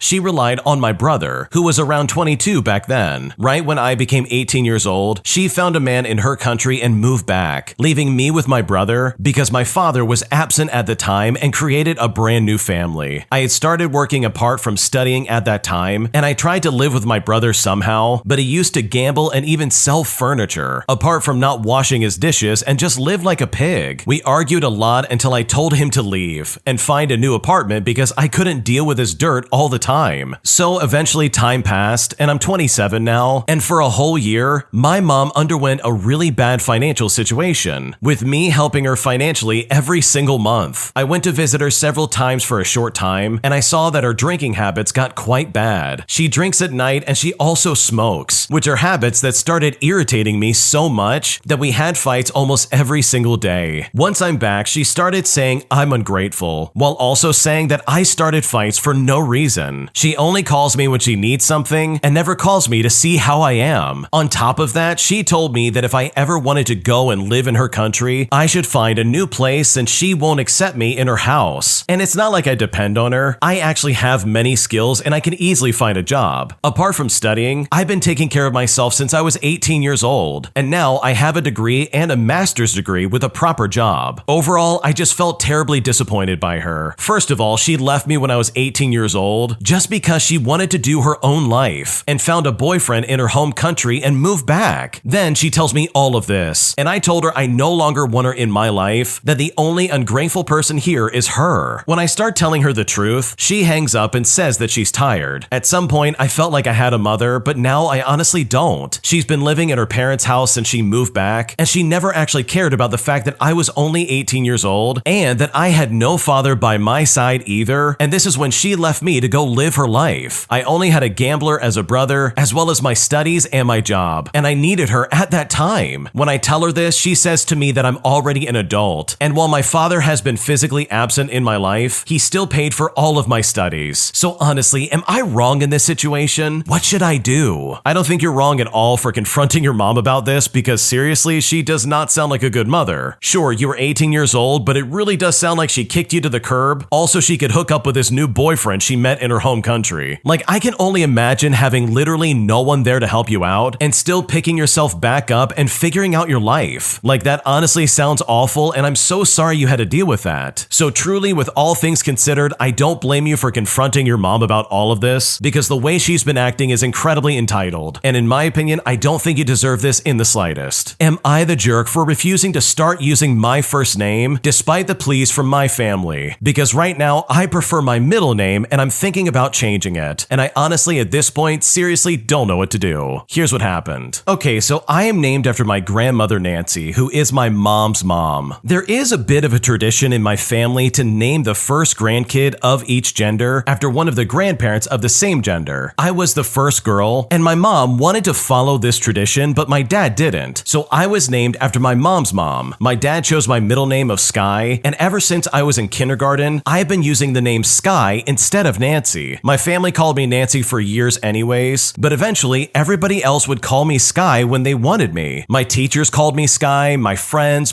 parents, our neighbors, our doctor, literally everybody. So eventually my family started to call me Sky as well, and sometimes Nancy would slip in, but I personally never used it. Now, my mom and my grandmother were the people that were most upset. My grandmother, because she felt like she didn't get her grandchild named after her, all because it was never used, and my mom because she wanted the tradition too, but also she doesn't like Sky, and only said yes to it as a middle name because my dad didn't like Nancy and she didn't want to be unfair. Now, here's the thing. I have toyed with the idea of changing my name when I turn 18 years old, but it feels like that would be an absolute nightmare. Ever since Christmas, my mom, grandma, and some other family members on my mom's side have suggested that I should use Nancy again. My grandma told me that it would mean a lot to her, and she said I'm getting getting to an age where the name doesn't seem so bad or old. My mom even told me that Sky isn't really a name I should be going into my adult life using. She said that Nancy will sound much better. She also told me that it is my name. It's my real name, and it would be a pain to use a name that isn't my legal first name as an adult. Other family members said that I should do it to make my grandmother happy, or I should do it because it seems like I'm rejecting my mom, which is really weird to me. My mom and grandmother sat me down last Wednesday and told me that it means so much to them and pleaded with me to go by Nancy. They said I have used Sky for 11 years now, and also said that it might be time to grow up a little and use my name and use the family name. My mom told me it's embarrassing to her because some of her friends have asked why I hate my grandmother or my name so bad that I use my middle name like it's my actual name. But you know what? I told them that I don't want to be called Nancy, and I will not start using it instead of Sky. I told them that I am Sky, and that it might not be easy for them, but it's what I prefer, and I'm the one living with my name. I am the person who has to introduce myself after all. Now, my dad is on my side and has tried to get my mom to back off, but she has been really unhappy since Wednesday and has been a little bit hostile since my refusal. So honestly, am I the jerk in this situation? What should I do? No, you are definitely not the jerk. This is honestly so weird. People use their middle name to refer to themselves all the time. They're trying to make it sound like you're disrespecting the family, but honestly, your mom and grandma just need to get over themselves. And for the record, the name Sky is a very normal name. Don't listen to anything they're saying. Like seriously, if you don't want to be called Nancy, then no one can make you be called Nancy. There are plenty of people who have gone through the exact same thing you're describing right now, and the fact that your mom and grandma are trying to make this seem like some outlandish thing is honestly just manipulation on their part, and I would not pay attention to that in the slightest. So truly, I don't think you're the jerk at all. I think your mom and grandma are being incredibly weird and very manipulative, and if you want to be called Sky from here on out, then there's honestly not much they can do to try and stop you. An entitled customer freaks out when he sees that he has to wait in a line of about 150 people just to get a rental car from the airport that we just landed in. And I've honestly never seen a bigger temper tantrum from a grown man in my life. Here's what happened. So this took place in the summer of 2016, and it was the last time I flew on my own dime. My 90-minute flight arrived more than 8 hours late because of weather, and we landed 3 times in random places because our destination was at the center of a curb stomping from the weather gods. Many flights arrived around the same time in the same circumstances. Looking around baggage claim, it was like someone rounded up all the extras from The Walking Dead and got them fresh clothes from Goodwill. So this is where we are, collectively unable to care for another second. I boarded the shuttle to the rental car agency of choice, along with dozens of other poor souls who just wanted their awful compacts to get out of this abysmal place. There was already a considerable line, and the desks were all at full capacity. It looked like some people were making some unexpected overtime because they looked almost half as miserable, albeit still professional, as we do. I mean, nobody wants to be in a big city airport at 3 o'clock in the morning, and no one has done this to anybody else. It just seems like the gods themselves had a party, and everyone here was on cleanup duty. So needless to say, it was absolutely awful. It really sucked. That's when this middle-aged jerk enters the scene. This jerk was a special type of jerk and was the only one here having a bad day. He took one look as he entered and made a noise that caused the majority of people to look up and give him a look that basically said, "What's your problem, buddy?" Well, it turned out that we were his problem. That's when yelling suddenly ensued. Fortunately, the employees who totally get paid enough to deal with the adult-sized child at 3 o'clock in the morning on their day off were the direct target of all that spewed forth from this jerk. We, the offending line, merely caught some of the splatter. And basically, this guy was not going to wait in this line, and that he didn't wait in lines, but instead lines wait on him. This was also 7 years ago, so some of the dialogue has faded from memory, but his mantra throughout all of this was him screeching that he was a preferred customer. Now, where the customer service person had shuffled him off to was definitely at a weird angle. It was inhibiting visibility, but it certainly sounded like he was crying. There were no details on why he was more important than the rest of us, you know, aside from his super shiny preferred status. This continued at various volumes for upwards of almost 20 minutes. During those 20 minutes, one of the desks ended up closing because the fellow working it had to deal with this jerk instead of checking people out and make the line shorter. Well, I want to tell you that it didn't work, but he did end up getting out of there ahead of me. Now, given that option number 2 was to hit him in the head with a shovel, I sort of understood the customer service rep's point of view. I mean, 150 people are too many to keep a secret. secret. But on the plus side, there are now 150 people with his face emblazoned on their memory, who, if they were stumbled upon drowning, they would throw him a cinder block. We were all family at 3 in the morning except for that one jerk. And honestly, I just hope I never have to deal with a preferred customer like that ever again. Wow, that sounds like an obnoxious situation that seriously, I don't know if I would be able to keep my cool in. This guy seriously is walking up on 150 people at 3 in the morning and is then gonna act like he's the most important person on planet Earth. It's like, seriously, buddy, we're all trying to get out of here. No one wants to be at this airport. It's 3 in the morning and we're all miserable. The weather sucks, this line sucks, and pretty much this entire airport sucks. Not to mention the line of people having to be held up, all because this jerk is making a scene. Like, is it really that hard to just get in line and figure it out as you go along? There's a difference between exerting yourself and really making sure you get the customer service you deserve. And then there's this guy who's screaming and crying all because there's a line. And because he was screaming and crying, it screwed it up for everybody else. No one else could get their stuff on time because he pulled one of the people away from their desk. Like, he literally made the problem he didn't like even worse because of his complaining. So truly, I know if I was in your shoes, I would be very unhappy about dealing with this guy at 3 in the morning because honestly, everybody just wants to leave. And this guy freaking out and screaming like the world is ending is definitely not going to make any situation any better. A group of entitled teenagers tried to rob our store, sneaking merchandise into their coffee cups and their backpacks, all under the hope that we wouldn't catch them in the act. But after dealing with so many blatant thieves at our store, me and my manager were ready for just about anything. Because as a result, we caught them red-handed, forcing them to give back all the stuff they tried to steal. Here's what happened. So about a month ago, there was more theft than normal going on in a makeup store that I work at. And it's because of the fact that it was winter break. Unfortunately, when the teenagers in my area get a bit of free time, they feel it's appropriate to use it to come into our store and steal from us. We were finding wrapper after wrapper, box after box stuffed under aisles and in displays. It was really annoying because it reflects really poorly on the hours that we get. Anyways, towards the end of Christmas break, we started to slow down. People had bought all their presents and spent their gift cards, so there wasn't much going on. Well, that is except for this night in question. Me, my manager, and my 2 coworkers were the only employees there. We were only an hour from close, and there was maybe 2 or 3 customers meandering around the store. I was replacing all the trash bags while my coworkers were cleaning up the register area. At my store, it's sort of an unspoken rule that we make a point of greeting every single person who comes through the front doors. So when a group of these 3 teenage girls came through, both my coworkers greeted them. Well, they did what all teenagers who come in to steal do. They don't acknowledge the greeters in hopes of coming off as unapproachable. But my coworkers are seasoned retailers, so they immediately get on the walkie-talkies and alerted me to keep an eye out. My first greeter coworker said to me, "Look, the both of us just said hi to those girls, and they were acting a little bit weird. You might want to stay in that area and keep an eye on them." I said to them that I will, and I'll leave the trash over in the counter and I'll just pick it up later. Now, I didn't want the girls to feel like I was following them just in case we were wrong, and they really just didn't want to be talked to. So I stood in the aisle on the left side of the aisle that they were in. I had a direct view of them, but they would have had to come stand at the very end just to see me. At first, they were just having a bit of fun, spraying our hand sanitizer testers at each other and opening the sugar scrubs to smell them. Nothing that I honestly really care about. But then the sound of crinkling paper made me lean in closer just to see what was going on. I noticed that the girl ripping the packet open was also holding a Starbucks cup, one of the white ones with a flat lid for hot drinks. I watched as she took the hand sanitizer out of its packaging and removed the lid from her drink. I then watched her put the hand sanitizer in the drink cup and then replace the lid, and I knew I was going to have to tell my manager. So I jumped on my walkie-talkie and I said, "Does the manager have a walkie on? Because I just watched one of those girls steal a hand sanitizer." The manager responded in the affirmative and asked where they were. I told them that they were in the bath aisle and that I think they're heading up to the front very soon. Well, unfortunately, that wasn't entirely correct. The girls rounded the corner to the next aisle, which is the one that housed all the hairbrushes. A different girl, who had one of those Loungefly bags, unzipped it and put one of the Harry Potter themed hairbrushes in her bag. I mean, it didn't even zip up all the way. She tried to zip it up hard, but the end of the handle stuck out only slightly. They promptly abandoned that aisle and started making their way to the front of the store. I said to my manager that they're coming up right now. They put something in their drink cup and there's something in their backpack too. Now, we're not allowed to accuse people of stealing. We can get in trouble if we're incorrect, and we're definitely not allowed to hold them back from leaving. So I wasn't sure what my manager could do, but I wanted her to be aware. They made it up to the door when my manager manager stopped them, asking something she asked everybody who leaves our store empty-handed. The manager then asked the girl if there was something we could help them find today. The first girl said, "No, you guys don't have what we want." My manager responded by saying, "Oh, okay. Well, is there any way I can get back the stuff you took from us? You know, so I don't have to trespass you from the store?" The second girl chimed in and said, "Are you accusing us of stealing? We did not take anything." The manager then said, "I'm not accusing you. I can see one of my hairbrushes sticking out of your friend's bag." The girls all just sort of looked at each other, not sure what to do. Eventually, the girl with the backpack ripped the hairbrush out of it and handed it to the manager. They started to walk past her to the door when the manager stopped them again. She said to them, "Can you please give me back whatever you put in that cup? Then can you please just go?" The girl with the cup huffed and rolled her eyes. Nevertheless, she opened it and took out the hand sanitizer that was now covered in what looked to be hot chocolate or maybe some sugary coffee. She put it in the manager's hand, and then my manager said, "If you guys come back with your parents, I'm gonna have a talk with them because this is honestly really ridiculous, girls." They all then left really quickly, and we got to go about our business for the rest of the night. And with all the things I've seen at this store, as well as all the people I've seen steal from our store, this definitely could have been a lot worse. Wow, I cannot stand people who steal. It is such a dishonest thing to do, and honestly, I just don't like it. I don't know about you, but for me, whenever I want to buy something, I feel so much better about buying it after I earn it with my own hard work. If it was just handed to me or if I stole it for some reason, I wouldn't have that same satisfaction of getting it because I worked hard. So whenever I see stories like this, I get really frustrated because it's so annoying that there's dishonest people like this in the world. Like they were totally ready to walk out with all that merchandise. And that, in my opinion, is completely unacceptable. If you like Am I the Jerk, you're probably going to love Am I the Genius. Check it out, link down below in the description. Also, go to amithejerk.com/submit if you would like to submit your own stories. An entitled mom demands that I give up my seat for her son, claiming that he needs it more than I do, and that I should give it up just to do the right thing. And I'm honestly astonished by this lady's audacity. Here's what happened. So I work in the city and I usually take the bus home. As anyone who commutes knows, these buses can get packed, especially during the rush hour. On this particular day, I managed to snag a seat, which felt like winning the lottery after a long day at work. I had my earbuds in and I was half asleep, lost in my music. A few stops into my ride, an entitled mom and her son, who looked to be about 10 years old, got on the bus. It was clear from the get-go that there were no seats available, but that didn't stop this entitled mother from scanning the bus like she was on a mission. She then locked eyes with me and beelined in my direction. Now, the entitled mother's tone was more demanding than polite. She said to me, "Excuse me, could you let my son sit down? He's really tired from his day and he needs to sit." Now, I was surprised that she singled me out, since there were other people, even some elderly, standing as well. I was about to respond, maybe even stand up, despite feeling exhausted myself, when a very helpful lady nearby spoke up. She said in a kind but firm tone, "Ma'am, it's not right to single out someone for their seat. We are all tired after a long day, so perhaps your son can manage standing for just a little bit." Well, after she heard this, the entitled mother's face turned a shade of red. She responded and said, "But he is just a child and children need to sit. It's common courtesy." The bus at this point was unusually silent, with everyone seemingly tuned into our conversation. But the helpful woman from earlier, undeterred, replied and said, "I understand, but so do the elderly, the disabled, and those who have had long days at work. We can't expect others to always give up their comfort for us. It's a valuable lesson in consideration and patience." The entitled mother looked ready to argue more, but seemed to realize that the bus audience wasn't on her side. She muttered something under her breath about rude people and then moved slightly away, still standing up. The rest of the ride was uneventful, but the atmosphere felt a bit charged. When my stop arrived, I got up and I passed the helpful lady from earlier. She gave me a small smile and a nod, as if to say that you did the right thing. I nodded back in gratitude, feeling relief, but also a bit surprised at how the situation unfolded. This is a really fun story for a few reasons, but my favorite reason is the fact that the original poster was not alone in realizing that this situation was ridiculous. Like seriously, the entitled mom in this story was completely out of line. They 100% singled out the original poster for some weird reason and decided for some reason that they're gonna take their seat. And it's like, seriously, that is so annoying. It would have been just as easy to stand there and wait for your stop instead of making a scene and making literally everything so awkward. So good for the original poster for not only having backup in that situation, but also in a roundabout way standing your ground, because the way that entitled mom was acting was really uncalled for. door. And I know if I was in your shoes, I would be super annoyed with her attitude. My husband has thrown me under the bus to his family with his silence and complete lack of spine. And at this point, after dealing with so much drama, I'm now unsure of how to move forward. And at this point, I don't know what to do. Here's what happened. So my husband and I have been trying to have a baby for years, but with no luck. I would be happy to adopt, but my husband's family is against it, and has also influenced my husband to also be against it. After our second year of trying, I begged my husband to go with me to get a checkup to see if either of us or both of us were infertile. He was strongly opposed to this, as all the men in his family are extremely fertile, but eventually gave in, and as it turns out, his count, if you know what I mean, is extremely low. He was as heartbroken as I was, and we then both got into therapy. After a year of no longer trying, I got pregnant, but we lost the baby, and we were absolutely devastated. My husband blamed himself and proposed that we start the process of getting into a family planning center, also that we could find a donor. He asked me that we not tell either of our families about this, or even our friends, and I agreed, because I would never want to emasculate him. With the help of our donor, I was able to successfully become pregnant, and we had our little girl last year. She is healthy and progressing amazingly, and I thank God for her every single day. I kept my promise and I never told anyone. However, my husband is struggling with connecting with our little girl. Now here is where the trouble begins. It all started last month when he went out of town with his brothers for their friend's bachelor party. While on the trip, my husband told his brothers about our infertility issues and that our baby wasn't biologically his. One of his brothers must have told his wife, who also told my husband's mother. Now, I don't know why she would tell my husband's mother, except that she has never liked me. Their mother then came to our house and called me a lying jerk and tried to get my husband to leave with her. Well, he just stood there silent. I told her that it was my husband's decision not to tell anyone, and she asked him if that was true again, but he was just silent, which his mother took as me being a liar. So she then went to our nursery and started taking everything that she'd ever given us for the baby back. I told her I didn't care about it, and I made more than enough to buy everything she gave us myself, and I could get it in better quality. This set her off, and she called my baby a terrible name. And when she said this, I did something I know was harsh, but I believe that she deserved it. I physically pushed her out of the door. I didn't hit her, but I did put my hands on her shoulders, pushing her out of the door, and I threw all her awful things out with her. After spirits had calmed down, I realized that my husband had said nothing when his mother was berating me, as well as her calling me a liar. And when she called our child that awful name, I asked him why he was silent, and he said that he wasn't raised to be disrespectful the way that I was, and that his mother hadn't said anything that wasn't true. She was just hurtful with what she said, and that we should just let it go and wait for his mother to forgive us. I told him that I would never let it go, and that his mother and anyone else who agreed with her was not welcomed in our home, and that I don't need to be forgiven when I've done nothing wrong. He then said the house was his, and as the head of the family, it was his decision. I told him fine, but why did he allow her to call me a liar, as well as a jerk, if those things are not true? And our child should never be called the names that she said. He just repeated that he would not argue with his mother. After that, I stopped speaking with him, and I started gathering up my daughter's things and my purse, and I walked out the door with her. He tried to stop me and told me that I couldn't take his daughter anywhere without him, and at that moment, I lost a little bit of composure. I told him that she wasn't his daughter. He'd proved that he didn't see her as a daughter when he had allowed his mother to call her such awful names, and I told him that she wasn't his. He then broke down into tears and begged me to come back inside, but at the time, I felt nothing. He just looked incredibly pathetic to me. I've now taken my baby with me, and I've gone back to my parents and finally told my family the truth, which really feels good. They are completely in support of my decision and are not allowing my spineless husband anywhere near us, as he still refuses to apologize to me or to even set the record straight with his family. However, I told the sister-in-law that I was close to the truth, and she told the rest of his family. Half of his family is understanding, while the other half is on his mother's side, but they are all mad at my husband. I need time to cool off, but I know eventually my husband and I will need to figure our marriage out. One thing is for certain though, is that I will not return to his house until he apologizes to me and promises to protect me and his daughter fiercely. I want to see this in action form, starting with him telling his mother what she did was wrong and banning her from coming to see us until she asked for my forgiveness. We were also planning on having more children as he wants a big family, but that is now off the table as I don't believe he is ready, and we both need to get back into therapy. So I'm honestly just blown away by all of this, and I seriously don't know what to do. I think you perfectly described your husband as spineless, because that is exactly what he is. This guy stood there and let his mother scream at you and your baby, calling her awful names, all because the both of you agreed to have a donor. And yes, the both of you did agree to that. This wasn't a one-sided decision. This literally took the both of you to figure this out. So the fact that he threw you under the bus and tried to make this seem like this was all your decision and that you somehow forced him into agreeing to this is honestly so disgusting. Like, your husband is a massive jerk and there is no excuse for his behavior. So honestly, I wish you the best of luck moving forward, because your husband is an absolute piece of garbage. And the fact that he allowed this all to happen to you is honestly completely unacceptable. My sister-in-law rolled her eyes at me when my husband took me to the hospital for a medical emergency. And right now I am feeling so angry at her reaction. And at this point, I seriously don't know what to do. Okay, so to start things out, my sister-in-law absolutely hates me. I don't know why, but she just always has. It is so obvious and everybody can tell. Even my own husband, and even before we got married. I swear, she's the type of sister who is in love with her brother or something like that. It freaks me out, and I've dealt with her attitude and being the bigger person now for almost 5 years. So she came and stayed at our house this weekend because my brother-in-law is getting married, and she lives a state away. We were nice enough to let her stay with us instead of a hotel, as we do have a big house and it wasn't really an issue. I'm also, for the record, 31 weeks pregnant. My sister-in-law came on Thursday and the wedding was today. On Friday night, I started to have some really bad stomach cramps, and I really felt like I needed to vomit. This isn't really news to me. I've dealt with hyperemesis gravidarum my whole pregnancy, which honestly really sucks. I ended up calling it an early night, while my husband, my sister-in-law, and a few friends hung out in our living room and backyard. Well, at around 1 o'clock a.m., my husband came to bed when everybody was gone. He woke me up, and that's when the vomiting started. Again, not abnormal, but I noticed there was blood in the vomit. I immediately started crying, and my husband wanted to take me to the emergency room. Well, my sister-in-law woke up hearing my husband's keys and asked me what was wrong. I explained what happened, and I kid you not, this woman rolls her eyes and walks back to bed. Even though she didn't say anything, it's been eating me up for days. The whole wedding, all I could think of was how much of a jerk she is. I want her gone as soon as possible. I even want to call her out. And I want to do this so badly, but I don't want to be a jerk. I mean, how would you handle this? Would you call her out or would you let it go? She does live a state away, so I hardly even see her anymore. I want so bad to be the bigger person, but at this point, I don't know if I can. My husband says to just be the bigger person, as he doesn't really like her either, so we don't see her much. But it would just feel so good to me and my pregnancy hormones to tell her to shove it. And at this point, I seriously don't know what to do. Wow, your sister-in-law is a giant jerk. That really is unacceptable, and seriously, I don't blame you for being upset. I know if I was in your shoes and I was going through all of that in the middle of the night, I would be furious the next day having to deal with her. Here you are opening up your home so that she doesn't have to stay at a hotel, and then she really has the audacity to be like, oh wow, the pregnant woman who's feeling sick is going to the hospital. It's like, lady, what are you talking about? I'm throwing up in a way that's not normal and I'm pregnant. Like, that really does not seem like an overreaction in the slightest. So honestly, if I was in your shoes, I would be telling the husband that no, I don't want her at the home anymore. Like, I completely understand where your husband's coming from, or even where you're coming from, where you're like, listen, I don't want to make a big deal and I just want to be the bigger person. But in my opinion, that can only go so far. Like, I can understand that every now and then, but this lady disrespected you in your own home. Like, that is not okay, and in my opinion, that should not happen again. And hopefully, for the sake of you and your husband, you never have to deal with her in this capacity ever again. My new job is treating me terribly, constantly treating me like garbage, as well as practically pushing me out of my job. And at this point, I seriously don't know what to do. So I currently work in an Italian fine dining establishment as a server. Previous to this, I worked as a bartender and server. I managed some restaurants over the years as well, and bounced around quite a bit over the years due to moving towards the greater Boston area. In late October, a former coworker coerced the owner of his restaurant to reach out to me because they were in dire need of help for the holiday season, and my friend recommended me even though I was managing at the time. This owner called me and practically begged me to come work there and gave me an ultimatum that if I didn't take the job at the time, it wouldn't be there. He promised me that I would fit right in and that money would be great immediately when I started. Well, fast forward to when I started, and I was essentially treated like garbage by my coworkers, and my managers follow a server hierarchy. Servers that have been there for years consistently get the best tables nonstop and literally literally leave with $800 to $1,200 every night on a regular basis. Meanwhile, I'm stuck with lesser tables consistently, and I have to fight to make $300 to $400 per night. And these servers put in the bare minimum. They show up 30 minutes late, and they do no side work at all. They are extremely greedy, and if they know that you've got a good table, they then tell the owner, whom they're very close with. As time went on, I voiced my frustration regarding this due to the fact that the owner reached out to me randomly one day and asked me to come and work there, and that I left a management position for this. Well, when said owner heard this, he came back from his home in Florida and basically told us that he is only required to take care of his essential family, and that people like me will just get what they get. Some people have tried to help me make more money, considering I have my first child due in May, but unfortunately, I don't think it's on par with how hard I work and how I am being treated. And essentially, me showing any kind of concern is being chalked up to me being a jerk. A week ago, the owner called me and told me that I was going to be let go because there wasn't enough hours for the less busy season. But I insisted that he let me keep my job because of my child that is coming. Eventually, he let in, but now I just dread going there. The only thing keeping me going there is the real potential that somebody will quit and I can bump up to be one of those servers. Is there any way to circumvent any of this? Or should I try to find something better? What should I do? Okay, the fact that the owner said, "Hey, I'm gonna fire you," and you basically had to beg him to keep your job should be enough of a sign to you that no, this is not a place you want to keep working at. First of all, this guy was absolutely talking out of his rear end when he was telling you that, oh yeah, the money's gonna be great. You're gonna make so much money, it's not even gonna be a problem. But then, as soon as you start, reality sets in, and you can obviously tell that this guy was straight up lying to you. It is really not fair, and it's downright disrespectful, especially because you now know this guy's true colors, and he has shown his hand. Because you're not someone that he considers family, he's just gonna let you fall by the wayside and only care about the people he's been with forever. Like, this owner does not care about you in the slightest, and the sooner you realize that, the easier it's gonna be to find another job. So truly, I'm so sorry you're dealing with this, because the way you're being treated is unacceptable, and you absolutely deserve a lot better than this awful place. An entitled couple make my life a living nightmare, as I have the misfortune of serving them for our Sunday rush. But after watching them bicker and scream at me about their food, as well as making everybody in the restaurant uncomfortable, this entitled couple top it all off by not even tipping me. And honestly, at this point, I'm so done with people like this at my job. Here's what happened. Okay, so this story happens months ago on a Sunday, and this is when we had a church crowd in our restaurant. This couple sat in my section and immediately asked for plastic utensils and that their drinks should be in to-go cups. Now, I already knew that they were that kind of customer, but I still carried on like normal. Now, let me just tell you, they were as high maintenance as you could possibly get. They requested that their waffles be nice and light, but their bacon couldn't be too crispy. They wanted their eggs light but not too runny, as well as several other specific instructions. So I called in their order and I started making their waffles. But before anything else could get started, one of the servers told me that table 20 wants to talk to me. And as you might guess it, it's the couple in question. Now, at this point, I was wondering why on earth they would even want to talk to me. Well, they wanted to know if one of the grill cooks who usually makes their food is in the restaurant. And by the way, these are not regular customers. They didn't even know the cook's name, only a vague description. Well, I told them that the grill cook in question is off on weekends, but that our current cook and manager can cook without any issues. But apparently that wasn't good enough, because they demanded to have their cook. I repeated what I just said, and then apologized and walked away from them. Because honestly, like, what did they expect me to do? Call the grill cook to come in on her day off and cook for that one table only? I mean, that is absolutely not gonna happen. So fast forward to about 15 minutes later, and as I'm giving them their food, they immediately started picking at their food like Gordon Ramsay, and I already knew that they were gonna find something to complain about. So I just stuck around and watched. But honestly, I wish I didn't. They said that the toast is too soggy and that the eggs are too runny. Also, the waffles are too dark, and my favorite complaint is that the grits were too gritty. Now, perhaps the eggs are too runny from the extra cheese, and the toast might be soggy from the butter, and sure, the waffles are golden instead of pasty like Edward Cullen. But the grits being too gritty? Like, are these people being real right now? So, as you can probably guess, they wanted to speak to the manager. I told them it's gonna be a minute because he's on the grill and we're in the middle of a rush. The entitled Karen of this couple then shouted out that they are not gonna pay for any of this garbage. Well, when she shouted that out, that got the manager's attention, and he went to the table to talk to them real quick. Now, there was no convincing them to allow the kitchen to remake their food, so the manager gave them them a discount and told me that everything is fine. Yeah, right, nothing's fine about these people. They are still nitpicking and just complain about how long it took their food to be ready, as well as how loud it is in the restaurant, despite the fact that we're in the middle of a rush. Now, at this point, I was just done with them, and I just dropped off their discounted check and I just walked away. I didn't even bother to follow up with them. I just wanted them to leave so I can turn the table for the next party. And of course, the icing on top of everything, they didn't even leave me a tip. But honestly, I could care less, as long as they leave and hopefully never come back. Like, how in the world do you go to church and then pull up to my job with that kind of attitude? I mean, don't they teach you anything at church? Perhaps I should let your pastor know how you've been acting after church and make them use you as an example for next week's sermon, because honestly, I'm just so done with people like this. Wow, that honestly is so annoying, and I can only imagine how frustrating that is, especially on a Sunday. Like, it's already super busy on Sunday and everybody's coming out of church and they want something to eat, and then you have this couple coming in here and acting like complete fools. Like, this kind of entitlement to just cause problems for like no reason, it really is just uncalled for and just not fair for the server. Like, they're literally getting the blunt end of the stick for something that is not their fault. And I'm also willing to bet that their food was just fine. I'm sure there was nothing actually wrong with it, and they were just acting super entitled because their favorite cook wasn't at the restaurant. So honestly, I think you handled it as well as you possibly could, despite the fact that these people didn't even tip you at the end. But for the sake of your sanity as well as everybody else's at the restaurant, I truly hope those people never come back. If you like Am I the Jerk, you're probably going to love Am I the Genius. Check it out, link down below in the description. Also, go to amithejerk.com/submit if you would like to submit your own stories. My family absolutely hates my boyfriend, and they are actively trying to convince me to break up with him. But even though I love him and I really care about him a lot, I still feel so torn between my family and my boyfriend. And at this point, I seriously don't know what to do. Here's what happened. So I've been with this guy for about 9 months, but we've only been dating for about 3 months officially. And trust me when I say this, but my family absolutely hates him. One of the main factors is that he is living with his mom and best friend. He pays rent to his mother and works a minimum wage job. He has 1 DUI and is working on probation. He does work and pay his bills, but my family doesn't believe that we're on the same path. And this is because I have a degree and I'm working a corporate job. I really do love him, and he has been very kind to me with some fights here and there, and I think that his family dynamic is a bit different than my family. I told my mom that money isn't everything to me, and we could make ends meet, but she has been divorced twice, and told me that she doesn't want me to go down that road. She even keeps trying to find guys for me to talk to while I am still in this relationship. They talk down to him a lot, calling him fat and ugly behind his back. It's overall just low blows. The only time I can ever think of them being happy in my relationship was when I dated people that they chose for me, like a family friend or something like that. It's always been farmer dudes and Texas guys. It's never really been my type, and those relationships have always failed. My mom would even blame me for the relationship failing when it was forced upon me. But when it comes to all the relationships that I have ever wanted, they always made fun of them in some kind of way. But with this guy, he does have a DUI and doesn't really have any kind of life goals. I don't know if my mom is projecting or if she has a right to be concerned. I am clouded by love right now, and I honestly don't know what to do. Okay, so from my point of view, and I don't want to like offend you or anything like that, but this guy doesn't sound like a catch. He doesn't sound like somebody I would ever like sacrifice portions of my life just to be with. Don't get me wrong, I'm not saying you don't love the guy, and it does sound like you have a good relationship with him, but this guy just doesn't sound responsible at all. The fact that he has a DUI is more than enough reason for me to be like, wait a second, I don't know if I want to be with this guy, because that is unbelievably reckless, and there is hardly any excuse for that, other than him just being neglectful in the worst possible way. And I don't know about you, but that just does not settle well with me. He also has no career ambitions or life goals, and it seems like he's really content working minimum wage, which again, there's nothing wrong with that, but you would think that your boyfriend would want to make more money. Minimum wage as an adult is not workable. You cannot make a living doing that, and honestly, it just doesn't work. So truly, I wish you the best of luck in figuring this out, because from the outside looking in, this guy does not sound like a winner. My mom changed her mind at the last second, not allowing me and my boyfriend to sleep in the guest bedroom that we had been planning on staying in. And now, for the sake of my own sanity during this family get-together, I'm considering getting a hotel room just so I can have some peace and quiet, because at this point, I seriously don't know what to do. Here's what happened. So I moved 600 kilometers away from my family for my master's degree a few months ago. In February, my family plans a get-together, and my sister and I are staying with my family for about 10 days, and my mom invited her friends over for for about 5 of those days, with me also planning on bringing my boyfriend. Well, about 2 weeks ago, my mom called me and we discussed the sleeping arrangements for the get-together. My sister will be staying with her boyfriend since he lives not far away from my parents' house, and so I asked if my boyfriend and I could sleep in the guest room. My parents' house isn't too big, and the guest room in the attic is the only possibility where you have your own bathroom and a little bit of privacy when the house is full of people. My mom agreed and said that she will ask her friend to stay in a hotel nearby during the time of her visit. I was glad about that since I have university stuff to do, and I need some quiet space to work on it during my visit. Now, fast forward to yesterday, and my mom informed me that her friend doesn't want to stay in a hotel, so she, the friend, will sleep in the guest bedroom. Now, my sister and I are supposed to sleep in my sister's old room all the way up until her friend leaves. Then we're supposed to clean up after her friend, change the bed sheets and get it tidy, just so we can sleep in the guest bedroom for the rest of our stay. The thing is, my sister's old room is right next to our parents' bedroom. My parents snore a lot, and my father is a very light sleeper and gets super grumpy whenever he's woken up by any noise. My boyfriend and I wanted to visit some friends during our stay, as well as going to some parties while we're there, so we would definitely be coming home late some nights. So we would have to be practically noiseless while getting ready for bed these nights. Also, we would have to share a bathroom with my parents for almost a week, and I don't want to put my boyfriend in this position. My sister's room also doesn't have a proper desk where I could work on, and I would have no quiet space for working on my university stuff because it's literally in the middle of the house. I was honestly a little flabbergasted when my mom told me that because we had agreed on us sleeping in the guest bedroom before. I reminded her of what we discussed, and she basically shrugged and just said, "Oh, it's just a few days." I'm just so tired of putting up with her garbage because that's not the first time that she's done something like that. I'm almost always the first person that has to budge when she's making plans, and she doesn't even seem to recognize that. I was already thinking about booking a hotel room for the duration of her friend's visit, though I know if I did, my family would throw a temper tantrum about me being unreasonable and spoiled, and would continually be asking me why I couldn't sleep in my sister's room. Also, a hotel room would be quite pricey. On the other hand, I'm super angry because my mom expects me to budge again, as well as expecting me to clean up after her friend. So honestly, where do I go from here? Because at this point, I seriously don't know what to do. In my opinion, it really sounds like your mom has already made her decision, and it really sounds like she does not want to prioritize you in the slightest. And that really is not fair because she's really putting you in a weird position. Now, if you didn't have the university work that you needed to get done, then I would say just sleep in the sister's bedroom and just kind of deal with it. But because you need a quiet space to get stuff done, in my opinion, it wouldn't be a bad idea to get the hotel room. Like, if I was in your shoes, that would be my main excuse. If anybody even began to complain about me, I would just be like, look, I've got to get stuff done for college. This house is way too noisy. I can't get this done in this setting. And that's honestly all you need to say to these people. And you know what? If they want to throw a temper tantrum, then honestly let them. You've got a lot of stuff you need to do. And it sounds like your sister's bedroom is not going to be an accommodation you can even consider. So hopefully you can figure out a solution that works best for you specifically, because your mom definitely made her choice, and I think it's time that you make yours. My entitled friends failed to show up when it counted, and instead of visiting me when I was in the hospital, they chose to stay home, all because they were too drunk to visit me in the first place. So I decided to cut them out of my life, and honestly, that's the best decision I've ever made in my life. Here's what happened. About 10 years ago, I broke my ankle in a pothole, helping my then best friend move out of our apartment. 3 months after the break, doctors discovered that I had a bone infection, and I would possibly need my leg amputated. At the hospital for the infection, I was scared and really needed my friends. I asked my childhood girlfriends to please visit me as I was going into surgery every other day, and I was terrified I'd wake up from surgery without my leg. I had been in the hospital for over a week, and only a few college friends came to visit, and some of them even without me asking. All of my childhood friends planned to visit together, but when the day came along, one by one, I received texts from each of them bailing because they didn't feel well. They all went out partying the night before, they got too drunk and were too hungover to visit me. You see, the reason my best friend moved out was because she and the others prioritized partying, doing substances, sleeping around with random dudes, and were just overall very selfish human beings. I had moved on from the partying lifestyle, and whenever I suggested that we do other activities, they would just say no. Besides that, my best friend was a terrible roommate. She never paid rent on time, she let my cat out of the apartment, and she was just an overall slob. So my relationship with her and the others had become very rocky. I had talked with them before my ankle break about how sad I was with our relationship, and they all said that they'd try harder. Then came my injury and they all just bailed on me. Well, as a result, I cut ties with all of them. They begged me to forgive them, and our mutual friends who live out of state even begged me to forgive them. They would say stuff like, "You've been friends since preschool, can't you just let it go?" But I thought to myself, no, I can't. This is the last straw. For several years, I would see them at mutual friends' weddings and high school reunions, and I tried to just remain pleasant. My favorite thing to do is be withholding when they try asking how I am, as well as give me compliments and all this other stuff, but I would refuse to reciprocate. You can see the desperation in their eyes that they want me to love them again. Even one of the girls' mothers admitted to how stupid their daughter treated me, so I guess I did find some kind of validation after all. Now, some of our mutual friends are finally realizing how toxic these women are, and they are finally cutting ties as well. But I just smile and think to myself, well, I told you so. Just because you've known someone since you were children, it does not mean you need them in your life as an adult. So I've learned to keep the ones that show up in the worst of times, because I would much rather have quality over quantity. That is so true, and that is such a good life lesson to learn. Seriously, all these friends had to do was show up at the hospital, and literally there wouldn't be a problem in the slightest. But instead, they got way too drunk and they ruined it for everybody. Not only for the original poster, but also for themselves. And you know what? It takes a lot of guts to stand up like that and cut these people off. Like, I'm convinced that the original poster definitely stood alone, and they literally had to do that on their own with nobody else to support them. So truly, good for them for taking a stand and not let these toxic friends take advantage of their friendship ever again. My boyfriend wants to make a career switch that could force me to drop out of college, and after waiting 10 years just to even start my degree, I'm now at such a crossroads as I really don't know what to do. Here's what happened. So my boyfriend and I have been together since we were 15 and 17 years old. We had our first child shortly thereafter, and since then we've had 2 more children. Ever since the first child, he asked me to stay at home so he could work, and I agreed. On top of him working, I was a nanny to his sister's kids, who were living with grandma for 10 years while mom was in and out of jail. I had them about 13 hours a day, 5 days a week, and the income from that brought in enough money to pay our mortgage. Well, over the last 13 years, I have had a few odd jobs that I attempted to work, but every time something would happen with his job, whether it be a career change or him having to work more overtime, it always resulted in me having to go home and watch the kids because he couldn't get off and relieve the sitter, so I would inevitably have to resign. But I did take this in stride because he was the one that brought in the larger income, despite the fact that these resignations and years of no job history, other than being a family nanny, has made me virtually useless to the workforce on paper. But I held out because he always said that when all 5 kids were in school, I'd be able to go to college. Well, that was this year. All 5 kids went to school, and I pulled from being our niece and nephew's nanny because their mom regained custody this year as well. But the minute I enrolled into school, it seems like all the garbage hit the fan all at once. Before I even started my first day, my boyfriend comes out of nowhere saying that he wants to go to college at the same time as me. His job offers a college program, and at the end of the 2-year program, you would move up and make a few more dollars an hour, and you would still be paid. The problem being was that the pay and hours would be much less than he's already making. So I would have had to start working to supplement the missing income. Now, I begged him not to do it. I have no idea what ignited this for him. We've been together since we were teenagers, and he has never really wanted to go to college, and he already makes well over $100,000 a year. He kept pushing, but eventually his mom and sisters caught wind and forced him back down, stating that it's my turn, that I held back to support his career for years, and that he can go to school when I finish. They said that this opportunity of schooling will always be free and available to him, and eventually he let it go. However, he has started back up, but this time he wants to switch to a different company in the same field of work, saying that he'd make more money at this new company. But that is subject to change. He could make more at this company because their incentive is so high, and incentives work like this. The entire company makes 30% of the production rate, so if the company produced $100,000 worth of product, they would receive $30,000, and it would be split and distributed amongst employees. That being said, it's 30% right now, and it could very well drop to 2% or even nothing in the next month or 2. If he switches jobs, he'll start at the bottom of the ladder again, doing the grunt work of the mill and making less hourly. Right now, he's in a comfortable position and has a good amount of free time where he can sit in his office and watch movies or sleep. This new position would require him to do 3 times as much labor, all with a chaotic schedule. And since the company is far larger than his current one, it would take him years to move back back up to where he is now. He confronted me last night asking why I don't support this, and I told him I just want him to stay put so it doesn't interfere with my schooling. His income and his schedule are just too unpredictable. I mean, honestly, I don't get it. For 13 years, I supported his careers, as well as every other change he's ever made, even if this meant we went a month without income while we waited on his first check while we moved. I had taken on extra kids to pull and supplement income, and he frequently changed jobs. My schooling has not interfered with his schedule at all. I still make sure that I'm home early to get the kids off the bus. I get up the earliest daily to make breakfast and get the kids to school. I still make dinner every single day and I pack his lunch. I still do a majority of the household chores, and I'm the one who calls off to take the kids to appointments. I have ensured my schedule has not forced him into any more work. I only go to school when the kids are at school, and the only changes have been the homework that I do when he's home, and I'm just a little bit more tired than usual. All that I'm asking is that he sits still and let me focus on myself. I've waited over a decade so that we could focus on him and the kids, and I have rarely complained. All I want is to finish this degree in 3 years. That way I can have a stable job and help provide. But it seems like he is doing everything he can to put the focus back on himself. All this said, if the incentive at this other company stayed up, he could potentially make more. So should I back down and support this switch for him? Or should I stand my ground and ensure my schooling comes first this time? Because at this point, I seriously don't know what to do. Yeah, your boyfriend is being incredibly selfish right now. You said it best. You have spent the last 10 years helping him out and making sure that his job succeeds in some kind of way. So with that in mind, I don't blame you for stepping up and being like, wait a second, it's definitely my turn. Because it is your turn. There's no reason why he can't just stay the course for a few more years, and then if he really wants to go back to school, then he can do that. But it kind of feels like he's only doing this because you're doing it right now, instead of him actually wanting to do it in some kind of way. So hopefully this gets worked out, and I really hope you're able to finish your degree. Because right now your boyfriend is being incredibly selfish, and I don't blame you for being upset in the slightest. My entitled sister-in-law decides not to invite me specifically to her wedding, as she claims that I'm an unpleasant person to be around and that I'm just a spoiled brat, as well as the reason for all of my sister-in-law's problems in her life. But after my husband and the rest of my extended family found out about this situation, they all decided not to come to the wedding either. And now my sister-in-law is blaming all of this on me. And at this point, I am so blown away by her entitlement for her to blame me for something that I didn't even do. Here's what happened. So my husband and I have 3 kids. Our oldest one is 7 years old, then we have a 4-year-old and a 10-month-old baby. And my husband's sister is the one getting married. Our relationship with her isn't so great. She is always making unnecessary comments, and I know that she dislikes me a lot. She didn't like me from the first time my then boyfriend introduced us together, and then when I got pregnant, I was still in school and my boyfriend had just started college. He ended up dropping out, and we needed a lot of support from our families to settle down back then. So my sister-in-law thinks that I messed up her brother's life and her family's life because I didn't get rid of my baby at the time, if you know what I mean. She has always been rather hostile. We mostly only see her at family gatherings, and she doesn't visit or anything like that, and honestly, that's probably for the best. She has caused problems before because she says that my husband was the golden child and she was the scapegoat. And then when I got pregnant, their parents basically adopted me and spoiled me because I was with my husband. So with that background in mind, here's what's happening. She recently sent out invitations for her wedding. She sent my husband his invitation, which had his name and our 3 kids' names, but it did not include mine. My husband asked her about this, and she said that I'm not a pleasant person to be around, so I'm not going to be invited. He told her that is extremely disrespectful since I'm his wife, and they argued a bit about it through text messaging, with my husband eventually telling her to not count on him or the kids being there because they are absolutely not going. She then blamed it on my husband being immature, and my in-laws tried to mediate between them, but she replied to them saying that she's not surprised they're taking our side. They got into an argument, and my in-laws said that since she's having this attitude, they're not showing up to the wedding either. Well, as you might guess, immediately afterwards, she started blaming me. She said that this is all my fault because I could have just accepted that I'm not invited and allow my husband and children to exist without me for a couple of hours. She also called me stupid and uneducated, as well as spoiled, and that I have princess syndrome. I told this to my husband and his parents, and they told some other family members, and now apparently a lot of them canceled their assistance as well. And throughout all of this, she just keeps blaming all of it on me. And sure, I didn't tell my husband to go, I will admit that, so I I think that's why I'm possibly a jerk here, because I could have prevented such a big drama, but I decided not to. But also, I think she's a bigger jerk in general. And in this case, she definitely might be the jerk for expecting my husband to be okay with leaving me behind. So honestly, I need to know, am I somehow the jerk and the person to blame for all of this going wrong for my sister-in-law? Because right now, I seriously don't know what to do. Wow, your sister-in-law sounds absolutely obnoxious. First of all, you are definitely not the jerk here. Your sister-in-law didn't invite you on purpose, and she was somehow expecting you to just be okay with it? Like seriously, what was she thinking? Did she really think that your husband was gonna be like, oh, that's okay, I'll just go without you? Like there's clearly been like this long history of animosity from this sister-in-law, and she's always been this massive thorn in your side, even at family gatherings and other events, and she's constantly been blaming you for all kinds of like problems in her life. So the fact that this blew up in her face, and then she turned around and tried to blame it on you after you just didn't do anything about it, in my opinion, is showing her true colors. Everybody is seeing on full display exactly how she is. And that is no fault of your own. You didn't do anything. And it's also super insulting because this wasn't up to you to say anything about it. Like she made the decision of not inviting you. And she did that almost under the assumption that you would make sure that this would be okay. As if you're supposed to coordinate with her to make sure that your husband goes to this wedding. Like, I don't know about you, but if someone slaps me in the face, I'm not about to help them with anything in their life. So truly, your sister-in-law is incredibly toxic. I am so sorry that you're dealing with this, but thankfully, everybody in the family is seeing exactly how she really is. So I think, if anything, that might be the best silver lining to come out of this entire scenario. If you like Am I the Jerk, you're probably going to love Am I the Genius. Check it out, link down below in the description. Also, go to amithejerk.com/submit if you would like to submit your own stories. My girlfriend hasn't held a job in over 2 years, and at this point, I'm getting incredibly frustrated. And at this point, I seriously don't know what to do. Here's what happened. My girlfriend and I have been dating for just over 2 years. 1 year in, we decided to move in together and signed a lease. I had concerns prior to signing because I had noticed that she tends to job hop quite a bit, but it seemed like she had a reason for leaving each job, and since she doesn't have a college degree, I assumed it wasn't such a big deal. Lower wage jobs do tend to have a lot of turnover, and I've worked them extensively myself, and they do in fact suck a lot. But it has started to become such an issue that I'm reconsidering our entire relationship, which is otherwise going really well. In the 2 years that we've been dating, she hasn't held a single job for more than 1 or 2 months at most. Most jobs she only keeps for a few weeks, and this has become weirdly obvious when 14 W-2s showed up in the mail. It's now stressing me out because she's once again getting ready to walk out on another job, and I don't have the means to provide for the both of us every single time she finds herself dissatisfied at work. I feel bad because last year I had to take a 3-month medical leave after a freak accident at my work, during which time I was unpaid because they inexplicably denied my short-term disability due to a technicality, so she was holding down the fort. Though she left her job towards the end of my intensive treatment, she did help me with a lot of financial things during that time. I went back to work part-time in the last 3 weeks of treatment, and she was unemployed through the last month of my treatment and through the holidays for almost 2 whole months. And this left me to shoulder the full cost of rent for 1 month, which she had done the months before, but I wasn't back to full-time work and I ended up accruing some debt. Whenever I bring up financial concerns, she circles back to this period and how draining it was for her to have supported me, which, to be fair, neither of us are exactly millionaires out here, and our area is very expensive. Her job hopping is to the point now where she is having difficulty getting hired in our area, and I cannot convince her that this has anything to do with the fact that she has left so many jobs and burned so many bridges that people might be aware that she's a job hopper, and that's all before she even gets in the door. She airbrushes her resume and is convinced that no one could possibly know her actual work history. Every little thing will set her off about a job and then she'll leave. She feels disrespected by a lack of response to emails, or they are being condescending in training, and then she'll walk right out over it. I feel bad because she certainly hasn't had an easy life, so it sounds super condescending when I try to tell her that every job has drawbacks, but we all have to work. I don't know how to communicate that in a way that doesn't make her feel defensive. I would otherwise call this woman the love of my life, but I don't know if I can deal with the financial stress and instability of being partnered with someone who can't and won't hold down a job. We can't budget, we can't save any money for trips, we can't work on our long-term financial goals because her pay is constantly unknown. How can I wake her up to how weird it is to bounce around like that and convince her to commit to something? thing? Or should I take this as an exit cue? In her early 20s, she had a pretty bad injury at work, and I think she just never recovered her work ethic and feels very triggered by the work environment. I have tried to convince her to talk to someone about it, but she always pulls back and says that she can't afford it. Her job hopping has left her almost perpetually without health insurance, so we would have to pay out of pocket for any mental health stuff. I'm honestly feeling so frustrated, and at this point, I seriously don't know what to do. Honestly, if I was in your shoes, I would feel the exact same way. Like, here you are just trying to find some kind of like financial stability in your life, and your girlfriend can't hold down a job. Not because she's not qualified, but because of the fact that she just can't enjoy anything about her job. She takes everything so personally, and then she's like, okay, I quit. And that is seriously not a good way to handle any job in the slightest. Like, don't get me wrong, if the job sucks, then sure, you should definitely get out of there. Like, usually you can tell when a job environment is like super toxic and this is not a place you want to work. But I would argue for the most part that most jobs, at least for the first like 6 months, can at least be bearable to some degree. And of course, there's exceptions to every rule, but I would like to believe out of the 14 jobs that she applied for, there had to have been at least one that she could stick out, even just to make a paycheck and make ends meet. Because getting 14 W-2s in the mail, that honestly is insane to me. That is way too many jobs in 1 year, and she's only holding those jobs for 1 to 2 months at most. Like, eventually, people are gonna catch on in the community and in the area that you do hop out of jobs almost immediately after you get hired. And these are people who are in their 30s, by the way. The girlfriend in the story is 32 years old, and she is still job hopping. Like, that honestly is not a good sign in my opinion, and I completely understand where the original poster is coming from when they are like literally worried about this. So honestly, in my opinion, it's time for something to change. Otherwise, this is gonna be a mess later on in life. Because the original poster has it right. They literally can't plan for anything financially in their future, especially if his girlfriend can't keep a job, which is in and of itself, in my opinion, incredibly unfair. Am I the jerk for being irritated with my parents after they took my car out for a drive without my permission, all while I was overseas and out of town? Because right now they are completely dodging the issue, and I seriously feel like I'm being gaslit, and at this point, I seriously don't know what to do. Here's what happened. So I was overseas last month, and I gave my parents my car and house keys in case of an emergency. They asked me if I wanted to leave my car at their house while I was away, and I said no. My reason was that I didn't want them driving my car at their leisure just because I was away from my home, and I suspected that would happen if it was parked on their property. So I left my car parked in my apartment block for the duration of my trip. Well, when I got back, I noticed that my car was very clean, which wasn't its state before my trip. I didn't think much of this until I had a light bulb moment at my parents' house and realized they must have taken it. So I asked my mom, "Mom, why is my car so clean?" She responded by saying, "Your dad wanted to be kind and cleaned your car for you while you were away. We also thought it wasn't good that your car sat in the heat all day." I responded by saying, "Did you drive it while I was away?" My mom then said, "No, Dad obviously had to fetch it, but he walked to your flat and drove it home." Now, at this point, I didn't believe them, and I made up this next part of the conversation just to call their bluff. I responded by saying, "Interesting. Well, I noticed the odometer is up about 20 kilometers since my trip." My mom and dad took a very long pause, and then my mom responded by saying, "Well, we fetched another person for dinner on the way home, but that was all." So I asked her, "So you didn't drive them home after dinner then?" My mom responded by saying, "Oh no, we did, but that was all." Now, at this point, I left the conversation and I went home. A few days later, I picked up the conversation again with my mom. I said to her, "I don't think it's right that you took my car without asking." My mom looked at me and said, "Oh my goodness, I can't believe you ever even said that. If your dad had to hear how ungrateful you are, he would be very upset." I responded by saying, "I'm not saying I don't appreciate the car wash, but generally, if you want to take my stuff, I would appreciate it if you asked me first." My mom then responded by saying, "Listen, when you were younger, you took my car too, do you remember? Why are we even having this conversation?" But I went back at her and I said, "Because it's not right to take someone else's stuff without asking." Now, at this point, my mom got very defensive. She said to me, "You know, it sounds like you're asking for petrol or something like that, and I'm sorry, but we don't do that in this family. We treat others with kindness." I said to her that I'm not asking for petrol, I'm just saying that they should not take my things without asking. My mom then gives me a bit of an attitude. She turns to my partner, laughs and says, "Okay then." Now, honestly, I need to know, am I the jerk for finding this completely inappropriate? My opinion is that I'm being gaslit and I'm being lied to, and at this point, I seriously don't know what to do. You are not being unreasonable at all in my opinion. You asked your parents parents a very simple thing. Don't take my car around without asking me first. And you know what? Sure, I'm convinced that they probably would have taken care of it and that nothing would have gone wrong, and they really did try to like make it look nice and all that, but that honestly is completely beyond the point. It doesn't matter how much they tidied up that car or how well they washed it or anything else like that. It seems like your parents are missing the point that you set a very clear boundary and you basically said, hey, don't take my car out, with your mom basically trying to excuse it as if them cleaning it and washing the car is somehow going to make up for them violating your boundaries. Like, it really seems like they're talking around the issue instead of landing directly on what they did. And you know what? A car is very expensive. Like, what if they got in an accident and your car got totaled? Suddenly, you can't go to work and your parents are the reason that happened. Like, I would be furious if that happened to me and I couldn't get my stuff done all because my parents ignored my demands. So honestly, the next time you go out of town or do anything else, I honestly would not leave your house keys or your car keys with your parents. Because if they're willing to go and take your car wherever they want without your permission, then in my opinion, they would absolutely try it again. Am I the jerk for using ChatGPT to tell my extended family about my wife's pregnancy? Because right now, the majority of them have found out about what I did. And at this point, I seriously don't know what to do. Here's what happened. Okay, so I've gotten myself into a bit of a ridiculous situation here, and I need some outside perspective. So I have a very complicated relationship with my family, especially on my father's side. My parents got divorced when I was a teenager due to infidelity, and since then, I've really distanced myself from my father. I also don't appreciate how he and his family make a production out of every last thing. You didn't send a birthday card to the aunt that you haven't seen in years? Well, now the entire family is messaging you on Facebook, and they're going to be berating you. They also have a tendency to make comments about my mother, which I am very quick to shut down. Anyways, my wife and I found out that she was pregnant a few months ago. I am extremely excited to become a parent, but also have some major projects at work right now that have kept me busy and exhausted. I told my mom, dad, and my brother in person about all that's going on, but this is where I might be the jerk. Obviously, it was really important to me to give my wife the support that she needs during her pregnancy, especially because my own father didn't. Between that and work, accomplishing anything except taking care of my house and wife felt incredibly exhausting. I also knew if I didn't send a personal announcement to every last relative, I would never hear the end of it. And as a side note, my dad's family is huge. There are dozens of nosy aunts that I have to deal with. So I decided to go to ChatGPT. Basically, I asked the AI to create a text message for my aunts and cousins announcing that my wife is pregnant. And this is right when everything starts to go wrong. Apparently, I wasn't as sneaky as I thought because two of my aunts compared their messages and noticed that they were similar. This led one of them, who is a teacher, to run it through an AI detector. Well, the results were pretty damaging. And now everyone on my dad's side who's young enough to understand what I did is royally pissed off at me. I basically told anyone who asked that I knew they would be offended if they didn't receive a message, and that I didn't have time to message people I haven't seen in years individually just to thank them for their involvement in my life up to this point. My wife is more amused than anything since she knows about my history with my family and probably could care less if I didn't tell all of them. And my good friend told me that I shouldn't have messaged them at all. So honestly, am I the jerk for using an AI just to message my extended family? Because at this point, I seriously don't know what to do. Okay, I'm gonna say this first and foremost. Your extended family is so weird. Like, not only are they super reactive to everything that anybody does, and it almost seems like they're searching for something to be upset about, but they also felt the need to not only dissect exactly what you text to everybody in the family, but they also had the genuine thought to run your message through an AI detector. Like, maybe it's just me, but that is literally insane behavior. Like, who in their right mind would be like, wow, this message looks weird. Let's check and see if a computer wrote it. It's like, what is wrong with these people? They are so strange to me. So to answer your question, of course you didn't do anything wrong. These people are freaks. They're not normal. They are literally scratching and searching for drama, all in a situation where they should be congratulating you. It's like they read this message of like, oh yeah, his wife's pregnant. But what about the message itself? Did he actually send it? Is it actually a computer that did it? Like, what is wrong with these people? Like, seriously. So no, you didn't do anything wrong. I think the fact that they got upset over this is seriously the most ridiculous thing on planet Earth. Because this literally just proves how toxic these people are. And hopefully in the future, you don't have to deal with them in this capacity ever again. Am I the jerk for taking one of my husband's cheeseburgers after he gave away nearly my entire lunch to all of our kids? Because at this point, I seriously don't know what to do. do. Here's what happened. So my husband and I have 3 sons. Last Saturday, he took them out to run errands while I stayed at home to do some housework. They went to McDonald's on the way home, and they brought food back for me. I told them to get me a 10-piece chicken nuggets meal and a medium fry. But apparently, the boys were still hungry in the car after eating their meals and asked my husband if they could have some of my food. He told them they could have a couple of nuggets and a few fries, and his reasoning was that I rarely finish my whole order, which is true for the most part. I usually only eat 7 to 8 nuggets and then most of my fries. Well, they each took 2 nuggets and a few fries, which means that what was handed to me for lunch was 4 nuggets and about 1/4 of the container of fries. Now, my husband has this habit of buying himself 3 extra cheeseburgers, and it's those little thin ones when he goes to McDonald's, and he does this so that he can eat them for breakfast the next day. He puts them in the waffle iron to reheat them, and he swears that it's his favorite breakfast. Now, knowing that he had already eaten his full McDonald's lunch, and he still had those cheeseburgers, I asked him for one so I could have a full lunch, but he said no because he needs them for breakfast. Now, here's where I might be the jerk. I went ahead and took one and ate it anyways. I was hungry and annoyed that my food was eaten, and it didn't make sense to me that he would deny me a full lunch so that he could just have breakfast. He still has 2 cheeseburgers for breakfast. He could easily have an egg with all of that or something like that if it's not enough food. Well, he got mad that I ate his cheeseburger and doesn't think it's the same thing as him letting the kids eat my food because he didn't realize they took that much, so he didn't intend on upsetting me. Whereas I knew I was upsetting him when I took the cheeseburger. He thinks that I could have just eaten leftovers or something like that, but seriously, he could do that as well. And I think he should since he gave my food away. Now, he thinks that I'm a jerk because I took his food even after he said no, but I was not even given the opportunity to say no before he let the kids take all of my food. So in my opinion, it's not a fair comparison. So truly, I need to know, am I the jerk in this scenario? What should I do? I don't think you're the jerk at all. Your husband gave away your lunch to your children and then has the audacity to get upset when you take 1 cheeseburger out of 3? Like seriously, this guy is 100% in the wrong. This is called reaping what you sow because this guy literally gave away your lunch. And sure, it's just a McDonald's lunch, but the principle still stands in my opinion. Like if your kids were still hungry, why would you sacrifice your wife's meal instead of turning back around and getting something else for them? Or at least offering to like make something when you get home at your house? It's like the way this guy wanted to solve this problem was by sacrificing your enjoyment with your lunch. And that's honestly like super bizarre to me. That doesn't make any sense, especially when he tries to act offended when you took one of his cheeseburgers. Because in my opinion, I think the original poster is completely justified here. If he's gonna give away your food, then you have every right to take something from him. And it's not like you took that much, by the way. This guy very easily could still eat 2 of those cheeseburgers in the morning as well as an egg like you suggested. Like this is such a weird thing to suddenly be upset about and offended over, especially when this guy started this whole incident in the first place. So no, I don't think you're the jerk. I think your husband is just salty that he got a taste of his own medicine. And in my opinion, if he didn't want to be upset about you taking one of his cheeseburgers, then he maybe should have ensured that you actually got your lunch instead of allowing his kids to basically eat it all. My entitled in-laws have sold their house and are now demanding with 2 weeks notice to move into our vacation home for the next 6 months. And now, since I've been showing some resistance to this idea, my in-laws have started to guilt trip us, claiming that they have nowhere else to go, leaving us in a horrible situation. And at this point, I am so frustrated and I seriously don't know what to do. Here's what happened. Okay, let me start off with some background because this is insane. My husband and I have been married for 5 years. We own a beautiful vacation home on the beach that we built ourselves, and we use it throughout the year. My in-laws, who are in their 60s, have always been a welcome guest. They would visit for a few weeks here and there, and they would contribute financially for the cost of maintenance. Well, last month, my in-laws suddenly announced that they were selling their house just so they could downsize and move into a tiny condo. Apparently, they've been secretly harboring this idea for months, never even mentioning it to me or my husband. They plan to close on the sale in 2 weeks, and then, get this, they're gonna move into our vacation home for 6 months until they figure it out. And when I heard this, I was absolutely floored. This house is our sanctuary, not a retirement home extension. We use it frequently, we have friends and family booked to visit throughout the year, and we rely on the income it generates during peak season. My in-laws, on the other hand, haven't lifted a finger on the property themselves and contributed to it only minimally. Now, my husband, bless his heart, is more understanding. He feels bad for his parents and believes that we can make it work. His in-laws, sensing my resistance, are now now guilt-tripping us, claiming they have nowhere else to go and offering to pay significantly more than their usual contribution. So honestly, am I the jerk for refusing to let them move in? On one hand, I feel obligated to help family in need, but on the other hand, this feels like an outrageous imposition on our personal space and finances. So honestly, I feel so stuck and I seriously don't know what to do. No, you are definitely not the jerk in this situation. Your in-laws are pieces of garbage for doing this, and they are literally springing this on you all of a sudden out of nowhere, all because they knew if they asked you in advance, you would always say no. So now they're basically saying, oh man, but we have nowhere else to go, you gotta let us in. But it's like, okay, why didn't you plan for that when you were selling your house? How is your stupidity my problem? Like, I would understand if they had nowhere else to go because of like an emergency or some kind of like natural accident or something like that. Like maybe their house flooded or a hurricane came in and took their house out, or some other act of God that has caused their house to be unlivable. In that case, I'd be like, sure, move into the beach house, let's figure it out. But for these people to seriously sell their house and not only not tell you about it, but then come up to you and be like, we're gonna live in your vacation house for 6 months, only to then plan to be upset when you show any kind of resistance, like that is crazy to me and that is so unacceptable. Because I guarantee you, if you let them move into that house, they will never leave. They will always find an excuse not to live by the beach, and they will always find a reason to stay in that house. Like I'm telling you right now, in my opinion, based on the way you're describing these people, this literally will be a horrible nightmare in your life if you don't put your foot down right now. And here's the thing, I understand that your husband is like, oh man, I've got to take care of family, but this is not a situation where family is in need of anything. Like the original poster has even gone on to say that they have looked at this vacation home as a fantastic place to live for some kind of retirement. And if that is not some kind of like big red flag, I don't know what is. So in my opinion, I think you are completely in the right. I think the way your in-laws are acting is very intentional and very calculated, because I guarantee you the second they move into that vacation home, those people are never gonna leave. If you like Am I the Jerk, you're probably going to love Am I the Genius. Check it out, link down below in the description. Also, go to amithejerk.com/submit if you would like to submit your own stories. Am I the jerk for not letting my friend join a plan that he previously rejected? Because right now, I'm kind of feeling guilty, and at this point, I seriously don't know what to do. Here's what happened. So I'm a 22-year-old male, and I made a plan to go to this concert happening in my city. I've never gone to a concert before, but finally there was a good concert happening soon, and I had money to buy tickets as well. I asked my friends if they wanted to go with me, as this is something I've always wanted to do, but all of them said no for whatever reason they could think of. Now, I asked another group of friends that I have, who aren't my primary group of friends, but I hang out with them quite a bit as well. Most of them said okay, as they also had not been to a concert before, and we all agreed and decided to go. In that second group, however, one of the guys was making excuses like my other friends, making stupid reasons that sounded like he just didn't want to come along, which is something that I experienced with my first group of friends. Now, at this point, I was pretty annoyed at all these guys making stupid excuses, as if they can't just tell me properly that they don't want to come along. So I said to myself, screw it, and I bought tickets with the ones who said yes. Now, a few days later, guys from both my primary group and the other dude from my second group started telling me something like, oh, sorry bro, we didn't realize you actually wanted to go. Why didn't you tell us properly? Can we come now? And by the way, just to be clear here, I asked these guys multiple times, and I was either ignored or given stupid excuses. Now, the concert tickets are mostly booked, and the chances of us getting tickets together wouldn't be possible. And the guy from the second group started telling me that he really wanted to come along now, and asked me to contact the site and ask if there are any available seats in the same stand that we booked in already. Now, I'm already pretty reluctant because this guy has been annoying me by being so ignorant about this plan, but I decided to contact anyways via mail, and I did so, and apparently there's like one spot left. Now, I could either tell my friend and get him on board, or I could just not tell him about the reply. I normally wouldn't, but that day I decided not to tell him. I felt like these were the consequences of his own actions, and that I shouldn't need to go out of my way to help when he was being such a little jerk about it. Furthermore, if I do help him get the ticket, my other friends from my primary group would find out and could probably start thinking as to why I didn't invite them first, and instead invited this other guy. So I decided to tell neither, and I just didn't do anything. So now nobody extra will be coming along, and I'll now be only going with people who wanted to go in the first place. So honestly, does all of this make me a jerk? What should I do? I don't think this makes you the jerk at all. Literally all your friends are adults. It's not your job to explain that yes, I'm being serious, and yes, I want to go to this concert. Like, from the sounds of it, they were being like super immature and like super weird about it, and so I completely understand you being like, okay, I'm gonna ask another group. Because in my opinion, if you're gonna go to a concert with a group of friends, at least go with a group who actually wants to be there, and not with people who are just gonna make your life miserable the entire time. So in my opinion, I don't think you did anything wrong, and I think that if they really wanted to go to that concert, they would figure it out themselves. My fiance wants to continue splitting bills evenly between us, even though he experienced a significant pay raise. And I'm honestly at this point very frustrated, and I seriously don't know what to do. Here's what happened. Okay, so my fiance and I established an agreement when we moved in together. He handles the rent and I take care of the utilities, and we both take care of our own personal bills. Our bank accounts are separate, but we share a phone plan. He covers his credit card and company vehicle expenses, while I handle my car payment, my insurance, and utilities, as well as groceries and debts. We've been together for 9 years, and our incomes used to be relatively equal, with me working overtime to match his earnings when I had a lower paying job. Over time, our incomes fluctuated due to various circumstances. I worked full-time while attending school, and he experienced a period without a job. Throughout, I've shouldered the majority of household responsibilities, probably 95%, including dinner. Now our careers have stabilized. He secured a higher paying job through a friend's recommendation, with a salary about $10,000 more than his previous one. He worked hard to get subsequent promotions, and his salary ended up being triple mine, with quarterly bonuses factoring into it. Eventually, I also landed a better paying job, and now his income is about 2 times as much as mine. Throughout all of his pay increases, our financial agreement remained unchanged. Recently, during a discussion about wedding expenses, I mentioned my lack of disposable income this paycheck, all due to paying off debt from booking a wedding vendor. I explained the challenges of budgeting for daily expenses with minimal leftover, and how he wouldn't understand, because once he pays rent out of one check, he essentially has the second check, and his bonuses are disposable income. His response shocked me. He said to me, "Find a better job if you can't pull your weight." Now honestly, I feel disrespected, especially considering our history and the fact that I've been there during tough times. I confronted him about what seemed like a shift in his mentality. I thought he had a provider mentality, and the only reason we were 50-50 was because of our respective incomes. I assume he thinks it's not fair to bust his butt to get raises, and for me to expect more. He must be feeling sorry, but despite his attempts to be nice since then, buying food and offering gestures, I'm left feeling unsure about our relationship. We are approaching our wedding in 9 months, and I'm contemplating individual therapy just to discuss with someone that doesn't know us. I'm also questioning if this is a red flag for our future. I worry about potential expectations regarding work, as well as childcare responsibilities once we have kids. I do know his mom didn't work growing up, and he has previously told me that his family struggled because of it, so I am a bit empathetic. I don't expect him to take over all of my bills all of the sudden, but if we shared an account, or even if he took over one utility bill, it would take some of the stress off of me. And honestly, right now I'm wondering if I'm overreacting, or if this situation calls for reconsidering the wedding. After 9 years, it's not a simple decision, but I feel like he views our relationship as somewhat transactional. And at this point, I seriously don't know what to do. Honestly, it kind of seems like you need to talk to him and be like, hey, I need some help with this. It seems like you have a lot on your plate, and I kind of get the vibe that if he just stepped up to the plate and helped out, things would get easier for you. So in my opinion, talking to him and figuring this out wouldn't be a bad idea. And hopefully when you do, things work out for the best. Am I the jerk for not inviting our homeless sister on a family trip, all because I simply want to break from her as well as her kid? Here's what happened. My husband is very close to his family. His parents are awesome, and we've spent a lot of time with them over the years that we've been together. He is close to his older sister, who for the most part I've also had a good relationship with. When I got pregnant with my first child, my sister-in-law wanted us to have children together, so she very quickly jumped into a relationship with a man that she met online. Within a year, they had squandered over $200,000 she had received in a settlement on expensive rental homes, a very fancy car and new wardrobes, as well as a half a dozen or so trips. He also had a significant substance problem, which created a lot of debt. Shortly after I had my first kid, she was pregnant, and our children are about a year apart. Finally, this year, after 3 years, she left her boyfriend with a significant amount of debt, a toddler, as well as nowhere else to go. She moved in with my in-laws until she could find a place to live. It's been over 6 months, and she still continues to waste money frivolously, isn't working towards finding a new home and has been relying on them to provide free full-time care. This is taking a major toll on them and means they are often too tired to spend time with our grandchildren. Both my in-laws and children lament this lost time, but they are kind of stuck until my sister-in-law gets back on her feet. A few months ago, we came into a small amount of money, and most of which we used for home repairs and some for savings. My husband offered to loan his sister first and last for a nice but modest first-floor apartment, but she declined because she wouldn't want to live in a dump and wants a high-end condo instead. But the offer is still on the table if she chooses. Now, last week, my boss offered me some unexpected PTO. My husband suggested that we take our kids on a beach vacation, and I suggested that maybe we could take his parents. They would get a much-needed break, and our kids would get the time together they miss. They were elated and they agreed. Well, my sister-in-law is furious at not being invited and suggested that we use the money we offered her to be used to pay for her trip. But we said no. The thing is, not only do we just want some alone time with my in-laws and kids, but she also has a habit of leaving me with her child for lengthy periods of time while she goes to smoke or do other things. I understand being a mom or single mom is a lot of work, but I'm a mom too, not just a free babysitter. So are we being jerks for dictating what that money is for? What should we do? I do not think you're the jerk at all because honestly, this is your money. You get to decide what you want to do with it, and no one's going to tell you how to spend it. Also, you're under no obligation to invite her or even pay for her trip. Like if she wants to dig into her own pockets for once and pay for her own trip, then by all means go for it. But for her to expect you to pay for it all because the money's available, instead of using that money to get a condo or some kind of like one-bedroom apartment, honestly just speaks volumes to the type of person that your sister-in-law really is. And I think you're completely justified to say no and not allow her to come on this trip. My boyfriend's mother wants to live with us permanently even after me and my boyfriend get married. And right now, I'm seeing no resistance from my boyfriend with this idea, and I feel very stuck and unsure about what's gonna happen, and I now seriously don't know what to do. So me and my boyfriend have known each other since 2018. I'm 25 years old and he is 28 years old. We've been in a relationship since the past 4 years, and I moved to Canada from India around 1.5 years ago, and he moved around 2 years ago. Our relationship has been ideal. We both love each other, we travel, we have fun. I do see my future with him, and I want to get married to him in the next 1 to 2 years, and he wants to as well. Now, there are a couple of issues that we are facing. His dad passed away when he was in college because of an accident, and he doesn't have any siblings. It is just him and his mom. His mom used to work, but left her office because she wanted to move to Canada just so she could live with him permanently. Now, my boyfriend used to think that I will live with him and his mother at his house after our marriage, but I made him understand around 2 years ago that I like being independent and I like my privacy, and I don't see myself living with his mother permanently all my life. I know how important his mother is to him, so I propose that when we get married, we move to a different house that is nearby to his mother so he can still look after her while we have our own life and our own privacy. He liked the idea and understood where I was coming from. Well, his mother came to Canada on a super visa 10 days ago, and it hasn't been very good. They had the marriage conversation, and apparently she doesn't like me and my family. We are both from very different religions, and she absolutely hates the idea of living in a different house than my boyfriend after marriage. Even though my boyfriend moved out of their house in India after the 12th grade, and they both have been living alone in India, meeting on weekends and holidays. She thinks that my boyfriend is throwing her away and doesn't care about her. My boyfriend and I also have plans to move to the United States later on. Also, we can have better software engineering opportunities. When he told her that even if she lives with him now, she can't move to the US permanently because of visa issues, and that she can only live 6 months at a time. Well, she told him to let go of the USA plans and to stay in Canada with her. So now I don't know what to do. I don't get why living in a different house sounds so bad to her. It will be the same city, probably like 10 to 15 minutes away at max, and I don't even mind if she is living with us for the whole 6 months in the United States, or even if she lives for some months with us in Canada. I am not trying to be insensitive, but I just don't see myself living with him and his mother forever. But I also don't want this to be the end of our relationship. We both love each other too much, and my boyfriend is not the issue. He understands where I'm coming from and wants to do the right thing. He gets that we will be more happy living alone on our own, but doesn't want to throw away his mother. So honestly, I'm at such a loss and I seriously don't know what to do. Honestly, I know you say that your boyfriend is not the issue, but in my opinion, he absolutely absolutely is. First of all, you're not crazy for not wanting to live with your mother-in-law for the rest of your life. Like, that seems like a pretty reasonable reaction in my opinion, and I know if I was in your shoes, I would feel the exact same way. It's not that you're throwing them away or you don't care about them. Like, of course you do. That's not part of the equation in this instance. Instead of this being a situation where you don't like the mother-in-law and you don't want her around, in my opinion, this is more of a situation about privacy than anything else. If I was going to get married to my partner and I knew this was part of the package deal, where he would be expecting his mom to live with us even after we get married, I would definitely be very hesitant in moving forward. Now, I'm not saying that you shouldn't marry him, but I do think it's important to consider what's actually happening right now. Because in my opinion, if you don't put your foot down now, then this is going to spiral out of control in a way that you really don't want to deal with. And I really think that that line in the sand really needs to come from your boyfriend and not from you. You can certainly voice your opinion, but at the end of the day, this is your boyfriend's mom, and he really needs to be the one to say, no, you can't live with us. Because honestly, this sounds like an awful thing to let slide in your relationship. And I just know that I would not be happy if I decided to go this route. Am I the jerk for telling my sister that she is the last person I would ever want my wife to be like as a parent? Because right now she is getting on my last nerve, and at this point I seriously don't know what to do. My sister is 8 years older than me, and she has 5 kids while my wife and I only have 1 kid so far. I don't have the best relationship with my sister, and we don't interact all that often. At best, we might see each other 5 times a year, and our number of interactions vary. The reason I feel this way about my sister is that she has a huge superiority complex, and she also likes to rule over other people. She's been like that since we were kids, and being so much older than me, she always felt like she could tell me what to do, or that I had to emulate her. It used to bother her so much that we were nothing alike. Things got so much worse after my wife and I became parents. My sister has never actually wanted her kids to know me that well, and she kept them away for the most part, and even if we were around each other, she kept them very close to her. She said it was because I was too disrespectful of her. Despite this, she feels that she has the right to try and pressure my wife and I to parent her way. My wife quit breastfeeding after it started to impact her mental health, and I was so glad. I remember our parents were so worried about my sister with her oldest 2 because she was driving herself to the brink by forcing it when she struggled. One of our parents used to stay the night when her husband was working nights because they were so worried about her. She even threatened to sue our parents and her doctor over the suggestion of introducing formula. She accused them of trying to make her a bad mother, and this is despite the fact that she ignores her other kids when she's like that. Now, I never wanted my wife to end up like that, so I was happy when she put her mental health first. My sister tried to shame her, but I quickly stepped in and I put a stop to her. I even talked over her until she quit opening her mouth, and that honestly took several minutes just to do. This was at our parents' house, and she tried to approach my wife afterwards, but my wife simply walked away. Once I heard my sister spewing more garbage, I told my parents that we needed to leave, but they actually made her leave instead. My sister tried to get in touch with my wife via social media, but they aren't social media friends, and my wife has DMs set to private. We then saw each other at Christmas, and this time she started in on us for cuddling our child too much, and because our child is almost 1 year old, she felt that it was too big to be constantly giving affection to. She didn't get to say everything because I stopped her again, and our parents told her to leave if she couldn't behave. Well, she hated being shut out, so she approached me and told me she is trying to help my wife be a better mom and to be more like her. She told me she's the best kind of example for my wife to follow, but I told her I pitied her if she actually thought that was true, because she is the last person that I would want my wife to emulate as a parent. Well, as you might be able to guess, my sister freaked out and I walked away from her, but she showed up several more times calling me disrespectful and saying that I have always treated her like garbage. So honestly, am I the jerk in this situation? What should I do? No, you are definitely not the jerk. Your sister is incredibly intrusive, and she really does come off as very narcissistic. Like she's trying to tell you and your wife how to manage your child. Meanwhile, she's trying to act like this perfect example of how to be a mother. And it's like, what are you talking about? That is definitely not true. So good for you for putting your foot down, because this behavior has seriously gone on long enough, and the way your sister was acting is completely inappropriate. My entitled mother ruins my wedding, storming out of it with all of her family after she didn't get enough attention for how the wedding was set up. But despite the fact that she did nothing to help out with this wedding, she still feels entitled to all of the praise and the glory. And I'm honestly just so done with her, and I seriously now don't know what to do. Here's what happened. When I had my wedding 5 years years ago, we decided to host it at my wife's mother's house. We dressed up the garden and it looked magical. We were able to have a stunning garden wedding with about 100 guests, and it was relatively cheap. On the big day while getting set up, my entitled mother was buzzing around making a complete nuisance of herself, trying to change how tables were arranged and allocated, and bothering both my wife and I while we were getting ready for the ceremony. Our friend, who was the unofficial manager of the wedding, was doing her best to keep her satiated while also keeping her from bothering the brides. When it came time to speeches, I made mention of people who specifically helped and people who were part of the wedding party. My sister was mentioned as she was part of the wedding party, and my mother-in-law was also mentioned for partially funding the wedding as well as hosting it at her house. She also invested a lot of time and a lot of effort. But in the end, my entitled mother did not get mentioned, mostly because she did not help. If anything, she was hindering a lot of our progress, and honestly never did anything to support us. When it became clear that she was not getting mentioned, her family started shouting at me from across the garden, reminding me to somehow mention my mother. Out of surprise and shock, I made a quick mention, but I honestly had no idea what to even say. It simply made no sense to mention her in the first place. Well, shortly after, she left in tears, and she took her entire extended family with her, which was about 1/4 of the entire guest list. I mean, most of them didn't even say goodbye. It was a devastating amount of drama for what should have been a magical day. My dad, who is divorced from my mom, handled it very well and comforted the both of us. And you know what? I don't regret not mentioning her even a little bit. All it did was highlight that she can't be trusted to participate in our lives in any important or meaningful way. The relationship has never been the same since, especially since she outright refused to apologize to my wife, even trying to compare her behavior with my wife being withdrawn at her family gatherings, since for some reason the entire extended family tends to pretend that she doesn't exist. It's honestly so bizarre. But with all things considered, I'm just glad that my wife still loves me despite how insane my entitled mother truly is. Wow, what an awful way to treat you at your wedding. Like, here you are getting married and you're trying to set everything up perfectly. Meanwhile, your mom is literally trying to move things around and basically change up your wedding in such a way where she's just being a nuisance to everybody around her. Like, you worked hard on this as well as your mother-in-law and your wife. So I completely agree with you when you're like, wait a second, why should I be thanking my mom for something that she didn't help with? I mean, just look at how she reacted when you didn't mention her in some kind of meaningful way. She storms off crying and then her entire extended family walks out with her. Like, it sounds like she didn't actually care about the wedding, but instead just wanted attention. And that, in my opinion, is honestly so disrespectful. If you like Am I the Jerk, you're probably going to love Am I the Genius. Check it out, link down below in the description. Also, go to amithejerk.com/submit if you would like to submit your own stories. My job schedules me for work despite the fact that I told them I wasn't available. And after feeling so disrespected and so absolutely ignored, I decided to take matters into my own hands by resigning on the spot and handing in my key. And as a result, the owners started to have an infighting conflict between them, and with all things considered, I feel very satisfied walking away from this toxic job. Here's what happened. Okay, so I want to start off by saying that I quit my job. In August, I was hired as a full-time server for a new restaurant. It's an upscale Mexican place with genuinely good food and drinks, and I was excited to work there. It is owned by 3 brothers. The first one runs the server staff, the second one runs the finances, and the other mostly runs the supermercado next door. During my interview, I mentioned that I would be a full-time student come January, and my availability would drop to 2 shifts a week. In October, I was promoted to a key holder position, and I became the primary closer. I agreed to 3 closings a week with a shift lead base pay and more responsibilities. I reminded them that in January, my availability was going to change, but they said I could keep those shifts as lead shifts for the most income possible while I was a student. From October to the end of December, I closed 5 nights a week almost every single week. The money was great, but I was starting to burn out. 2 weeks ago, I noticed a catastrophic payroll error. I have since received about $750 in back pay, and our finance manager has redesigned the system to make sure that this never happens again. He is a good dude, and we have a good working relationship, and this fact will be important later on. On Monday, the servers received a series of extremely harsh and unprofessional text messages, all coming from one of the owners. One of the text messages stated that if you weren't available for the slow shifts, you wouldn't get scheduled for any of the busy shifts. Now, at this point, I'm not worried. I've had multiple conversations where I've been assured by more than than one owner that I'm in the clear. Well, that is until yesterday. The schedule gets posted and I'm on it. And I think to myself, okay, well, this is interesting. I texted the shift lead who does the schedule and she says she put me on it, but it was changed before it was approved and posted, which I find even more interesting. I texted the owner asking for clarification around the new scheduling policy, and I was then left on red. School started and I'm a week into classes on a giant new campus I've never been to. This is stress I simply do not need. Everyone has a breaking point, and mine is when I go above and beyond and it is not recognized. So I decided to write a scathing letter denouncing the profits over people model and the lack of professionalism and dropped off my key. 2 hours later, I get a call from the finance guy, but I decide not to answer. He then leaves a voicemail, and I can tell he is lightly panicking. He wants to know if I'm willing to have a conversation and reassures me that I am an excellent employee. So I called him back and we talked about it for about 20 minutes. And it's right then that I find out that the owners did not decide on text messages together. The boys are fighting, and he asked if there's anything he could do to mend this relationship, and I simply told him no. I also told him that transparency about who decided the content of the text messages would really go a long way. He was nothing but apologetic and very sincere, and honestly, with all things considered, it honestly felt incredibly amazing. Good for the original poster for standing up for themselves and stepping away from a job that clearly did not respect them. Sure, they gave you a key holder position, but at the cost of them literally not listening to a single concern you have. You made it very clear that there's no way you can be on the schedule as much as you used to, and this all goes back to you having school in January. Like seriously, how could these guys get this wrong? So I guess this shows that if you have multiple owners for an establishment and they're not on the same page about what's happening, then there's definitely going to be a problem. And the three brothers who own this restaurant in this story are the shining example of how not to run a business. An entitled Karen loses her mind after I go in front of her at the emergency room, and I've honestly never seen anybody more angry in my life. Here's what happened. Okay, so for context, one night at about midnight in August of 2023, I suddenly felt weak in the knees and I had to hold on to things to get around, or I would uncontrollably lose my balance. I fell to my bedroom floor when getting out of the bed to feed my cat, and when I opened my eyes, I had double vision. My mom said my pupils were tiny dots, and I felt an extreme aura around my head, and I felt nauseous and I had muscle spasms. I did not know what was happening, and it scared me a lot. I tried going back to sleep, but really, I wanted to go to the emergency room because I felt like I was not going to make it through the night. The next morning, the mystery symptoms had subsided, and I was laying on the couch watching television while my mom had gone to an appointment to get her car fixed. I told her I was fine before she left, but an hour later, I started feeling the symptoms again. My friend that had stayed the night tried to assure me that it was just the bottle of twisted tea I had the previous day, but I wasn't convinced that a 12-ounce bottle of 5% alcohol volume would make me feel like I was not going to make it. I mean, I am not that much of a lightweight. So anyways, I called my mom and I told her I wanted to go to the ER, and she said to have me call my dad and ask him to take me instead. So I called my dad and he took me to the hospital. And I'm really sorry for the intro, but I promise you this is all very relevant. So we arrive at the emergency room, and after I check in, I see a lady with her 4 or 5-year-old son who apparently had a skin rash. Now, for context, he wasn't in anaphylactic shock or anything like that. It's just a case of dermatitis from an allergen or something like that. It really was not something that you needed to go to the ER for. So at first, this lady seemed fine when we engaged in some small talk, but it only spiraled from there. Apparently, she had been waiting for over an hour and it was beginning to show. Her kid was getting antsy and was scratching his arm where the rash was located, and the Karen went from talking to her kid nicely, asking him not to scratch his arm, to straight up demanding that he's gonna stop scratching it right now. So I could tell that her Karen meter was certainly rising. Then her kid started running around and laughing, and she told him to sit down in an ugly tone, and of course he absolutely didn't. He then took his shoes off and continued running with his mother, and a couple employees were chasing him around the room. And it's right about here that this Karen's temper was at a critical level, so she shouted out, "If you don't sit down right now, we are leaving." And this was as if he was misbehaving at a toy store or something like that. Like seriously, if your kid's rash is such an emergency, why would you threaten to leave? Eventually, I get called into the office, and this entitled Karen jumps in front of me and starts yelling out, "No, I was here first." Now, the doctor was bewildered, and he signaled for me to keep going. So I inch past this Karen, and I watch her from the office. She just continued yelling and stuck her finger in the doctor's face. She was saying, "My son is having a severe reaction. I have been waiting waiting for over an hour and I was here first. If I don't get called in the next 20 minutes, I'm complaining. Now, honestly, I wish I could have recorded this, but I was afraid I would get in trouble, and I was afraid to look at my phone in case of my double vision returning, but regardless, I will always look back on that day and laugh extremely hard. Yeah, the Karen in that story was being completely weird. First of all, if you're gonna take your kid to the emergency room, then trust me, it better be an emergency. So for him to be running around and laughing as if it's not an emergency, and then you threatening to be like, oh, we're gonna leave if you don't sit down. It's like, for starters, he probably doesn't even need to be there, but also he probably doesn't want to be there, because I really believe that kid was probably fine, and whatever was going wrong with his skin was probably not bad enough to go to the hospital for. Am I the jerk for walking away from my sister-in-law after she mentioned and tried to bring up my adoption once again? Because right now I am really frustrated, and at this point I seriously don't know what to do. So my sister-in-law as well as myself are both adopted, and this is my husband's younger sister. My sister-in-law was adopted as an infant, and I was adopted through foster care at the age of 7 officially, but I found my family at 6 years old. My sister-in-law brought up us both being adopted before and asked questions that I didn't mind answering. She hadn't realized I was adopted through foster care, and for a little while, she didn't think that we could talk things through because we came from very different adoption stories. A couple years ago, my sister-in-law, my mother-in-law, and my father-in-law reached out to her birth family and made contact. Then they started to speak about the unfairness. The adoption severed all legal ties to her birth family, and from that point on, the three of them held this view that the sister-in-law should have always been in the family, but adoption was not the right thing to do. At least not adoption as in the United States standard of adoption. Once this realization was made, my sister-in-law decided that she needed to help me open my eyes. My husband told her to leave me out of it, and I would never feel different about my adoption. My sister-in-law didn't like that, and she went behind my husband's back so that we could supposedly talk it out. I told her that she would never change my mind, and I would always be glad that I was adopted. I told her that my only wish is to forget everything to do with my birth family. She told me that I lost all connection to them, but I told her that that was good, and I wanted no connection to those people. She told me that I should be glad to know who I really am, but I told her that being a garbage stain is not who I am. For people who will wonder, that is what I was called for the first 5 years of my life while I was with my birth relatives, and this includes my birth mother. I told her knowing them does not mean I know who I am. I didn't even know my own legal name until I went into foster care. We took a time out for a while, but it meant missing out on family functions on her side, so we decided that we would have minimal contact, with my husband stepping in when he's there too. But during a family wedding, my sister-in-law took a moment while I was alone to approach me and start to bring up adoption again. So I just walked away without saying a word. I ignored her and I acted like she was not there. Well, this bothered her a lot. My mother-in-law and father-in-law told her that she should maybe let up and leave me be, but she has really come after my husband, saying I was rude and had no right to walk away from her like that. A couple of extended family members said that the sister-in-law was complaining so much that it literally spoiled the wedding, and that I should have handled the incident better. My husband said I did nothing wrong, but I hate the added drama from it. So honestly, am I the jerk in this situation? What should I do? No, you are definitely not the jerk. Your sister-in-law is acting insane. Like, here's the thing, you both had different adoption situations, so for her to be like, wow, you need to see things from my point of view, that in my opinion is really weird, and honestly, it is so uncalled for. And you would think after the first time of you being like, hey, I don't want to talk about this, as well as you basically shutting her down at like every pass, like that alone would be enough for her to catch on and be like, okay, she doesn't want to talk about it, right? Only to then keep bringing this up at a wedding of all places. Like, come on. This lady sounds obnoxious, and it's almost like she's trying to force you to see things the way that she does now. That is seriously unfair for you, and I'm so sorry you're dealing with that. But I can confidently say that if I was in your shoes, I would have done the exact same thing. Because her behavior and entitled attitude in general is completely uncalled for, and you definitely do not deserve that in the slightest. Am I the jerk for not wanting to go back home to take care of my sick mother after she and her boyfriend kicked me out of the house the day after my high school graduation? Because right now, my mom's boyfriend is guilt-tripping me hard, and I now seriously don't know what to do. Here's what happened. Okay, so for a bit of context, it was the day after graduation when my mom and her boyfriend told me that now that I was an adult, I had to move out and find a place of my own. Although it was unexpected, my mom and I's relationship changed drastically when her new boyfriend moved in. I tried to make a good impression because I wanted her to be happy, but the guy just seemed to have an issue with me. me. He convinced my mom to start charging me rent because I had a part-time job while still in school, even though he was jobless and living off my mom. He would go into my room, go through my stuff, and use some of my things without my permission. He even broke my laptop after using it without asking me first, but my mom saw nothing wrong with this behavior and always took his side. She would yell at me anytime I would complain about how I didn't like him invading my privacy, and he seemed pretty pleased with himself when my mom kicked me out. Now, I didn't have enough to get a place, so I survived by sleeping on friends' couches as much as I could, all the way up until they got tired of me and I had to sleep outside at times. Thankfully, I was able to get a second job through someone that I knew, and I was able to save up, and I just moved into a new place at the beginning of this month. And this was after months of not having anywhere to call home. Well, a few days ago, my mom's boyfriend reached out to me. Apparently, my mom had a stroke, and he tried guilting me into moving back to help her out because he got a job opportunity and has to move. Well, I declined, and I told him that unfortunately, I'm too busy trying to be an adult, and it doesn't look like I can take time off of that schedule to do that. Well, when I said that, he hung up the phone, and now I'm left wondering if I'm the jerk in this situation, because right now I seriously don't know what to do. Honestly, this is a classic case of mess around and then find out, because your mom and her boyfriend definitely kicked you out of the house when you had literally nowhere else to go. She reaped what she sowed, and this is literally her own problem right now. And you know what? I bet the boyfriend only wants you to come back to that house because he wants you to take care of her so he can dump her. He seems like the kind of person who would try to do that, and honestly, I would not blame you for not wanting to be around that. So truly, I'm so sorry for how you got treated, but with all things considered, I don't think you're the jerk for staying away. Because if they want to throw you out and kick you out of their lives, then you have every right to believe them and try and keep your distance. My son inherited a $70,000 car from his late grandfather, but as a result, the entire family is floored, furious that the rest of the grandkids didn't get something of equivalent value, causing me as his parent to rethink the entire situation. So now I'm requesting that my son sell this car off so that we can divide the money equally amongst all the grandkids. And if my son refuses to do so, I'm considering taking away his college money that I saved up for him and dividing that up amongst his sisters and cousins. And at this point, I'm trying to understand if I'm the jerk in this situation or if I'm justified in my reasoning, because at this point, I seriously don't know what to do. Okay, so my father passed away in December. He owned a classic car, and I believe it's a 50s Chevy Bel Air. My son, who is 17 years old, is the only grandson he ever had. I have one sister who has 2 daughters, and I have 2 daughters along with my son, so there are 5 grandkids all in total. My dad was never much of a girls guy. He always got along with the boys more than the girls. Him and my son were very close, so when we found out that he left the car to my son in his will, we were all definitely astonished. The rest of the grandkids got $4,000 each, but the vehicle is valued at over $70,000. When my sister found out, she was livid. And you know what? I'm unhappy about this as well. It's just blatantly unfair to his 4 other grandkids. I don't understand the legality of the situation because it was left to him, but he is currently underage. The car is currently held at my mom's house, and I don't know how to force him to sell it, but I think that is what should happen, and the money can be decided equally amongst the grandkids. That's honestly the way it should be. Now, my son is very upset about this. He says grandpa left him the car, so it is his car. I have money saved up for his college, and I'm almost considering telling him that his college money will be divided up amongst his sisters and cousins if he refuses to sell the car. So am I the jerk for wanting my son to sell this car? What should I do? Yes, 100% you are definitely the jerk. To start things off, I cannot believe you gave your son an ultimatum. You're seriously considering saying, oh, you have to sell the car or else all your college money is going to your siblings and cousins. Like seriously, what is wrong with you? That is so uncalled for. Like I get that you guys are upset about this and you're really furious that the grandfather left this expensive car with your son, but that is legitimately the truth of the matter. He left it with him, so the car literally is his. So if you want to be mad at anybody, be mad at your father for doing this to all of the grandkids. It is not your son's fault that he inherited this car. Like seriously, why is it so bad to just let him have this car? If he wants to sell it, then he can do that himself. But to deny him this inheritance all because you think it's unfair, that in my opinion is obscene, and that definitely makes you the jerk. Because I know if I was in your son's shoes and my parents tried to pull this on me, I would be utterly furious and so betrayed. Especially considering the relationship your son son had with his grandfather. My entitled manager is stealing all the tips from all the servers at the restaurant I work at. But after hearing everybody complain about not getting their tips on time, as well as their paychecks not reflecting that pay difference, I decided to do some investigating and take things into my own hands. Here's what happened. So I want to start off by saying that I've worked in restaurants for my entire adult life, and I've seen just about every single tipping arrangement you could even imagine. From tip jars split between employees by shift, to serving tables with tip outs for bussers, bartenders, and other people involved, or even digital tips spread throughout checks exactly by the hours that you worked. If you can think of it, I've probably experienced it. In December, I became a manager at a chain corporation that does low amounts of business at this particular location. Right now, it's just me, the franchise owner who just bought the location in November, and about 8 other part-time employees, and it's mostly younger high school first job type of people. It's a very small staff. According to the younger staff, they used to see on their paychecks their hourly wage and hours worked, as well as a separate section for credit card tips. Well, ever since the new owner took over, those credit card tips have not appeared on their checks, only their hourly wage. Since starting my position, for the most part, I have completely taken over the back of house and kitchen operations. Although, instead of actually logging an order or an inventory account into a computer myself, he simply has me record the order on paper, and he inputs the order himself. I have no access to any of the manager functions on our back of house systems, besides being able to print labels for food items. In terms of cash handling, I tend to work in the morning, so I have only been responsible for making sure the drawer is counted and balanced at the start of the shift, but either he or another employee has always handled the checkouts. He instructs employees to simply get the drawer balanced to about $200, and then any and everything more than that is the deposit to be put in the cash out report and cash in the safe. And trust me, this detail is going to be very important later on. Now, meanwhile, for weeks now, I have had several conversations with employees about tips, and they're wondering where they go. And frankly, most of them seem confused and slightly upset about it, but haven't said anything to him or felt like they could do anything about it. However, our minimum wage just raised to $15, so they all just got a raise by default, so I think they're just distracted and happy about that. Despite that raise, these employees have not been receiving any of the credit card tips that customers leave for months. And mind you, this is a fairly well-known and nationwide chain. I have been conflicted about what to do about this, and I've started to blatantly tell some customers, and they've even told others. But when speaking to the owner, I'm focused on making a good impression on my boss, so I don't bring it up. But instead, I just have a long conversation about the needs and the status of the kitchen. I've been struggling for a while, and the job has been a blessing. Even for the bad pay and stolen tips, I can't afford to lose it. But I also want to do the right thing and make sure these employees get their tips. But tonight, I decided to take things into my own hands though. He tasked me with coming in to close the store for him 3 nights this week, which means I was responsible for the checkouts. When I counted the drawer and separated the deposit, I entered the deposit amount and printed out the checkout report. On the report, it shows the following categories: declared cash, expected cash, tips, deposit, and cash over and short. And then underneath is a full list of each individual credit card tips for that day. So clearly, on these reports, they account for and separate the credit card tips out for the employees. Yet none of them see any of that and are blindly adding the tips to the cash deposit because the owner has instructed them that anything and everything over balancing the drawer goes into the deposit. So instead of doing that, I separated the tips amount from the deposit, checked the labor report to see the exact hourage of each employee that worked today, and divided the cash tips up between each employee based on their hours worked for that day. Their tips are sitting in name baggies in the office that I will give to them when they come in. It is their money after all. Now, I don't know how this trend will continue or what will happen when the owner returns on Thursday, but I am hoping he will be empathetic. I have taken this job extremely serious and operated with complete integrity for his business and will always continue to do so, but if that costs me my job in the end, I don't know exactly how to proceed. And at this point, I seriously don't know what to do. Before we go any further, the original poster actually has an update. Here's exactly what they had to say. So fast forward to the next day, and I spoke with my family and friends for a long time today, getting their opinions on everything. And I even spoke anonymously with the Department of Labor about what to do, while giving little details besides the state I work in, just so I could decide my actions carefully. Unfortunately, according to the Department of Labor, if I file an official complaint, it will take 3 to 4 weeks to process to the higher-ups, and they will make a decision on its validity first, and then if it's valid, basically choose whether they have the